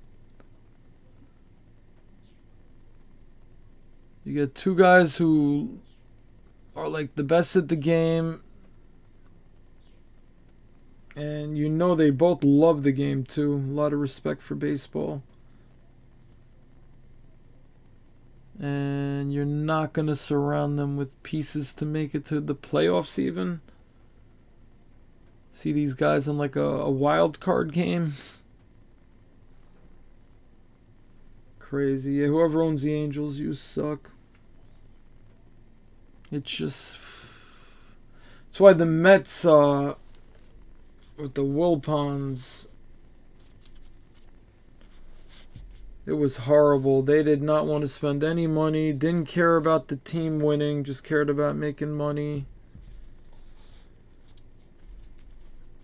Surprised they even like got Piazza or something, but I don't know. Yeah, they just never did anything to make the team better, to help the team.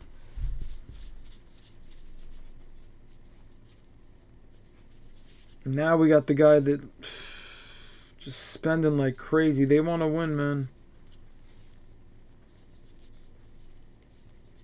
Fans love it. When you could just buy any player you want, you're in the running for every big free agent. You're willing to pay the luxury tax. You're going to make the money back if you put a good, good product on the field. You're going to sell jerseys. You're going to fill up the stands. You're going to sell more hot dogs and Shake Shack. And there's so much food there. It's like a resort at Citi Field. Fancy restaurants and everything. Oh, the box toppers. So yeah, finally we're in a... That's why, yeah, I know what it feels like to have an owner that doesn't want to spend. That's when your team's horrible, bottom of the barrel.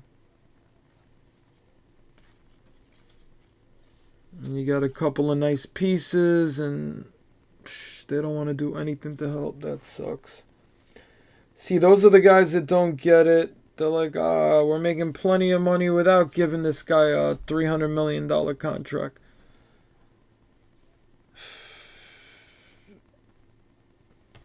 You could put together the right pieces and, maybe that big star or two that you're paying, a couple $100 million, or that big $300 million contract. It will come back. You have to give to get.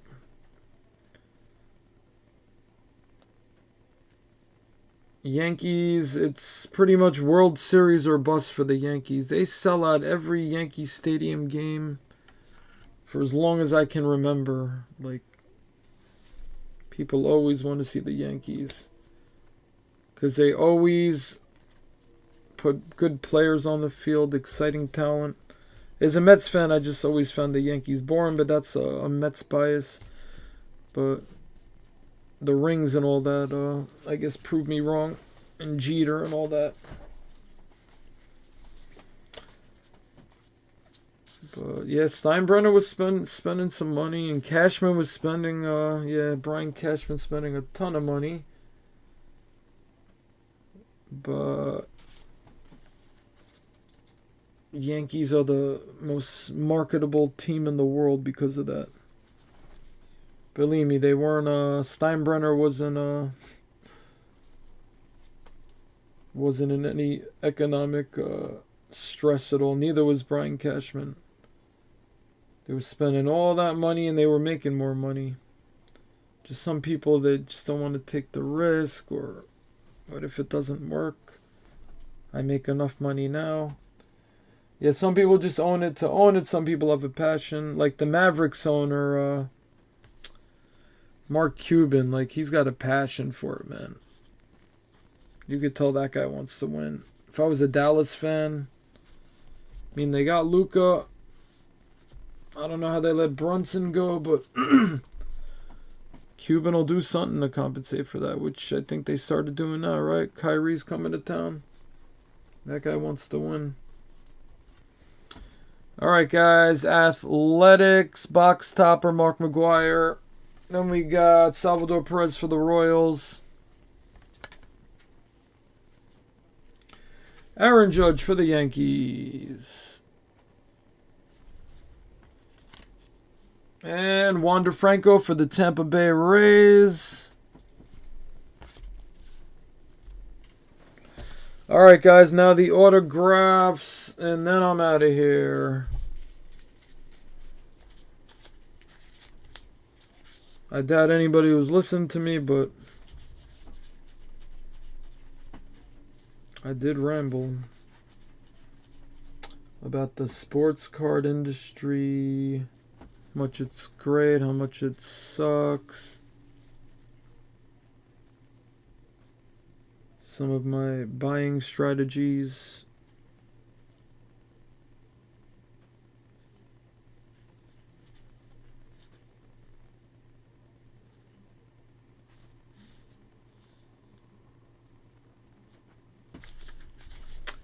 How Topps and Fanatics and Panini's, I guess more Topps and Fanatics, and Panini, the freaking redemption shenanigans. Yeah, how Topps and Fanatics screwed over a lot more people than they think. Yeah, took a lot of money away from a lot of people by their mess ups. Yeah, mess ups, it's not just like, oh, I made a mistake. Sorry, I made a mistake. Oh, you made a mistake and you just cost, probably shut down a couple of card stores, more than a couple. Ran a few breakers out of town. Because they're ordering products they think they're going to get above water after the economy and the market crash. The only products that could really come and save the day, and they goof those up, man. Wow. Wonder if they realize, if they just think, oh, we messed up and You know, nobody's buying the stuff now. What do you think happens to the people that are in your industry? Come on, Mr. Fanatics. You should have never let that guy with the what do you have? Like, he was wearing like black nail polish, and the guy who used to own StockX, whoever that guy was, he had like a plan for the hobby, and it sounded pretty good, man. He made it sound real nice. But I could tell with his nail polish and his, like, you know, not wearing a suit or anything, I could tell the owner of Fanatics thought he was just some not degenerate. Probably thought he was just some unmotivated, and maybe he was unmotivated, I don't know, but didn't fit the mold. You know, he definitely wanted a guy that could wear a suit and wasn't gonna pop up everywhere with a hoodie and nail polish. And yeah, I could tell he didn't like that style. Kind of had a feeling like he wouldn't last. I was like, alright, this, because I worked in a lot of places where they have that honeymoon phase, right? Like, the bosses got a new employee and he's kissing their butt, and the manager's feeling like the redheaded stepchild. That's happened to me. I've been that new employee that, like, made the manager feel threatened. You know, I've been on both ends of that spectrum. And it's the boss's fault for going through that newlywed phase and thinking maybe he should have got to know him a little better, you know. So then he put the other guy in charge. We shall see. But the story this guy was spitting was that he cared about the hobby, and since he was little, and you know, you heard all those stories, and we want to look out for the breakers, we want to look out for the card shops, we want to look out for them, we want to make sure they get product. And now what's happening? That's not what Fanatics guy wanted to hear. No, we want to run the show. We want to hire our own breakers, have our own platform, have our own form of eBay, have our own YouTube, have our own auction site. Get rid of the distributors. We could distribute them ourselves and cut the middleman. Because, yeah, how it always worked was distributors didn't even make like crazy profit.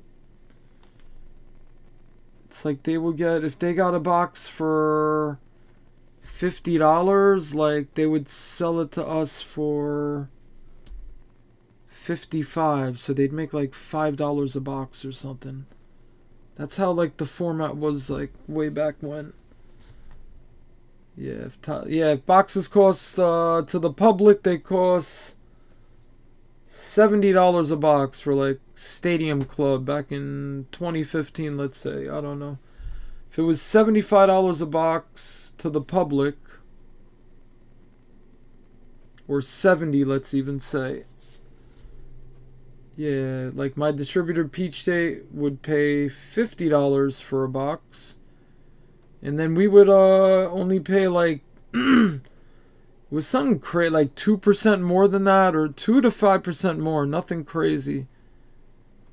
They would only make a few dollars per box, but then on a case, you know, they can make $50, and now they're, you know, 1,000 cases at 50 turns into, you know, 50,000 or something. You know, it was by bulk. It wasn't by, and things just changed. Like, oh, we can get a box for $200 now, and the market is charging $2,000, so we can make $1,800 on that if we just hold some back, don't give it to the breakers and the card stores. We'll save some of that, and then we'll just sell it after when they want to buy more. So yeah, that's how they made a lot of the money. That's why allocations went down a lot too. Let's say they got 1,000 cases of something, And they have a certain amount of people they divvy it out to. And they're probably saying, all right, let's hold on to 200. We'll just divvy out 800. And now there's more people in the hobby. It's booming. So now your regulars who are used to getting a certain amount, they're telling you, all right, you're going from... That's how it started, very slowly. All right, you're going from... Last year you got 8 cases. This year we can only give you 3 cases.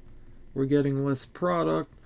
But then a day after release, it would be on the in-stock list for, you know, instead of 200 or something, it'd be up there for 1,800. And then they'd say, oh, yeah, we bought it. We bought some extra ones at a higher price. So that's it. Everybody was just trying to make money. They couldn't just keep their bulk thing going. But that's because the way things were heading and the market was going nuts and all that. It wasn't about bulk anymore. It was about, you could sell 1 box of this and you're making more than you did selling, you know, 100 cases of it before. Or 100 boxes of it. Alright guys, autographs. Zach Lothar for the Orioles. Matt Vierling for the Phillies. Oliver Ortega for the Angels. Nick Fortes for the Marlins. Zach Short for the Tigers. Chas McCormick for the Astros. Alfonso Rivas for the Cubs. Riley Adams for the Nationals. And a nice redemption here. Red foil autograph. Number /50. Hunter Green for the Reds. And that is going to do it. Alright, guys, we made it. Alright. So, yeah, hopefully some things I said you could clip. Yeah, clip them and throw them out there. Let the right people hear them and fix this hobby. That's it, just collect. We just need a good product to collect. Can't open up boxes and have damage and stuff. Hopefully that was, you know, just a few products.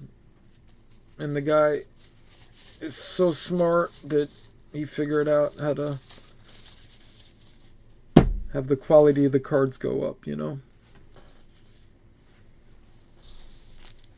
That's the first step.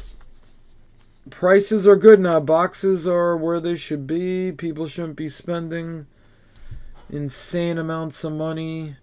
I hope when Prism Basketball comes out, like for, you know, when Wembanyama's a rookie, he's supposed to be the next big thing, bigger than Zion, bigger than Ohtani. Wembanyama's going to be like insane.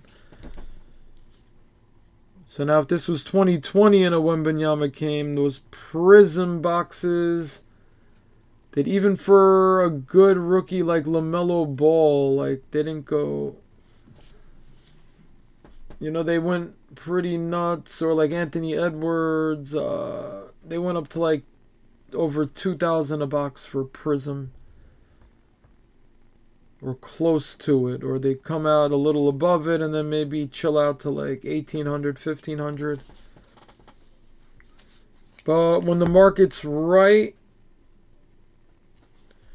God, like Wembanyama comes out and then boxes at, let's say they should be like, I don't know, 300 a box. For like this rookie class we have this year, yeah, Prism box should be like 300. And then Wembanyama comes, you know, maybe it doubles. Ooh, it's 600 a box. That's like a boom. Breakers, everybody's doubling their money. Double. That's a big boom. So if you get a case and you're making 300 more a box because this guy Wembanyama's there, 300 times, you're making $3,600 more on a case. It shouldn't be triple that. You shouldn't make, nobody should make 10,000 on a case of Prism. That's crazy.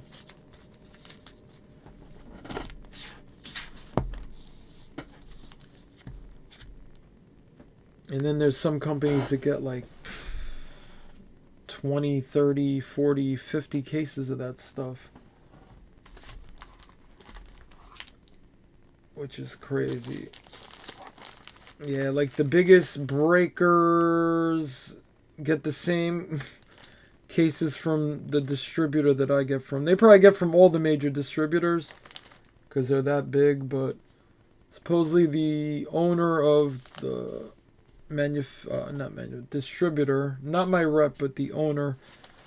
I heard somebody say he was buddy with the owner of the biggest breaking company. So, and then when I'm seeing them do like, oh, we're gonna break 50 cases of Flawless. Like, are you kidding? I couldn't get one box of Flawless. And these guys are doing these 50 case mega breaks. I know they're bigger, but they're not that much. Come on, man. That's just one break. Like, yeah, there's like a handful of breakers that get an insane amount of product. Like, you go on the website and they're on like break number 92 of Bowman Draft full case, pick your team, break 92, and that's only pick your team full case. Then they're on half case random team, break number 107, and then they're on full case tiered teams. You got two teams, one from the bottom, one from the top. We're on break number 67 of that. So you're doing the numbers, and these companies, you wonder where all the cases are and the allocations went. And I know more breakers joined and all that, but I think it's got much more popular. And the guys that are big and have huge operations and can fill your pockets are getting, all the product. But they're probably getting from 3 or 4 different distributors. But that's crazy, man. And I could go on 3 sites now. Well, things are different now. Now, yeah, there's some big guys struggling now. But telling you, some of these guys should have been smart with their money, because I saw what I was making during the Corona year. Just the first year. Second year, it was impossible to get product. That first Corona year, getting like one case of everything. That's when I was getting pissed. Like now I'd be ecstatic to get one case of everything. You know how many products it's like a 0 or half case, or you got to pay a little extra. So yeah, if these guys were getting 100, probably more than 100 on some products, but yeah, 100 cases of almost everything. And I know they don't have 100 employees. Maybe they have 20 employees. Me, I have like 1 employee. Well, like 1.5. Somebody does post the breaks for me.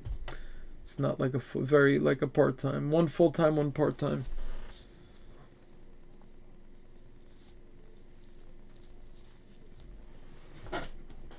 And yeah, off of 1 case of every product during the first year of Corona, right after The Last Dance, that first year, it's when I was like still fighting tooth and nail just to get like 1 case of everything.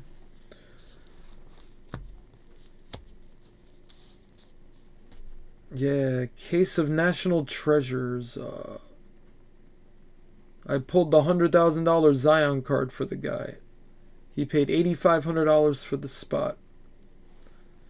A case of National Treasures at that time cost like $2,000. Now I think it went up to like $4,000 or something.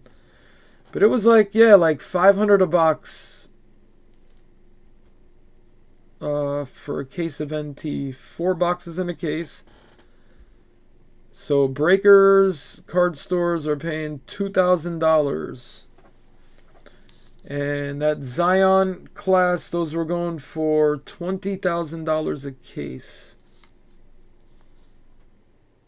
So $20,000 a case. So just think about that. Like, I only got one case.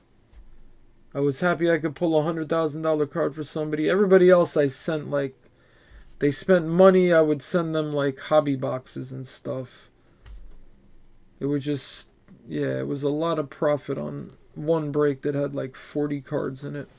That's why I did so many giveaways. I just, whatever unnecessary profit there was, I either just put back into the business to get, just load up on supplies and all that. Because supplies were getting hard to get and expensive. So paying like $300 for a case of top loaders.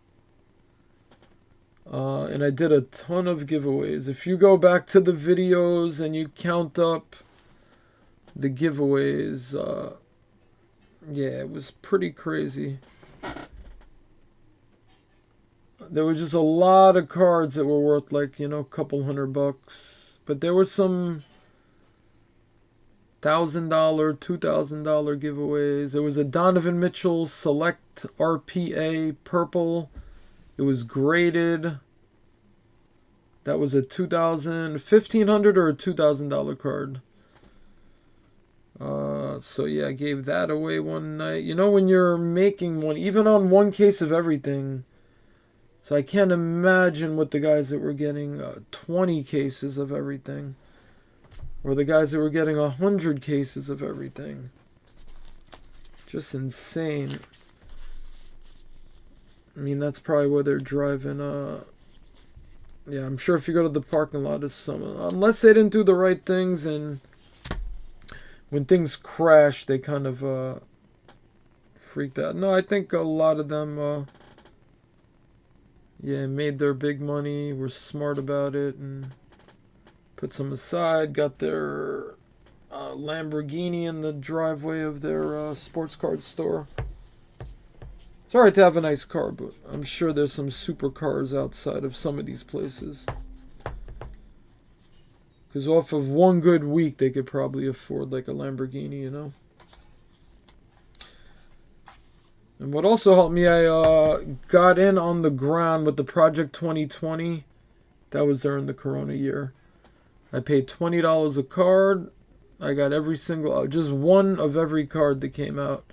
And then the Project 2020 boomed, so I sold them, and I tried selling like 40 or 50 cards, ended up selling like 30 of them. A lot of people backed out of paying the last second because it didn't crash, but it started to, it was really hot, and every day it was going up, up, up, up, and then started going down, down, down, down. So yeah, I timed it pretty good, man. But those cards are great artwork, limited print run. A lot of them, they only made like a little over 1,000 or something. The most popular one, the Trout, there was only like 3,700 of those. Trout Ermsies, the 4th card of the set. So yeah, I sold Project 20. That was the same week as National Treasures. So just picture, I just made like 15,000 off of National Treasures. And I sold like 30 Project 2020 cards, you know, the original ones. I'm happy I still have the Dwight Gooden one because that guy returned it, made up some BS. After the price went down, he made up some BS. I heard every story in the book, but 30 of the 50 people were like me. If I buy something, I'm not going to return it because the market went down. That's just, I don't know. That's your fault for buying it. My fault for buying something. You don't say, oh, the encased holder has scratches that I didn't realize on the picture. Sure. Yeah, there was scratches on the super scratchy one-touch holders from Topps. So yeah, I sold 30 of them, and I think it was like a $40,000 profit. Not even kidding. I remember the Trout I sold like for 5,000. The Ichiro, and now I could get the Trout for like 400-500 last I checked. I gotta check again because that's one I regret selling, but I don't regret getting, because now I could just buy it back a lot cheaper, so I don't regret it. But yeah, at the time, but you didn't know if those were gonna be the biggest thing ever, and I was gonna regret that in the future. That, you know, I made like 40,000 selling Project 2020 cards. Like, and then I'm thinking the whole time, because everything was up at that time. You know, you didn't know what. You didn't think, you know, am I gonna regret selling those for 40,000, and those are gonna be worth like $1 million? Because it had the artwork on it and everything, man. So that wasn't just you know, sell them and dump them off on these idiots that are overpaying. No, you didn't know, like, and they could still go up in the future.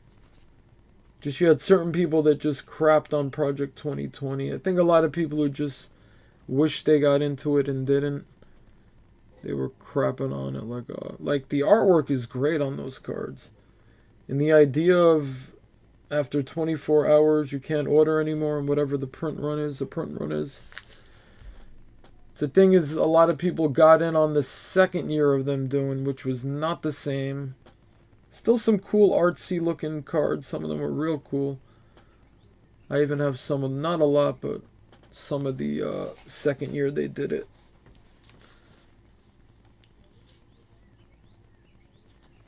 And that was a big moment in time. You know, in the future that might... The nostalgia from the Corona and the Project 2020 boom and the rise of the hobby. You know, people might associate the Project 2020 cards with that and might have a crazy boom. And art might be more appreciated with, you know, a different generation in the future. Who knows? Kids might remember their parents, you know, getting the Project 2020 and how big they were. And how cool the Ermsey cards were and stuff. Alright guys, I'm out. I hope, if anybody listened, hope you learned something. Very educational.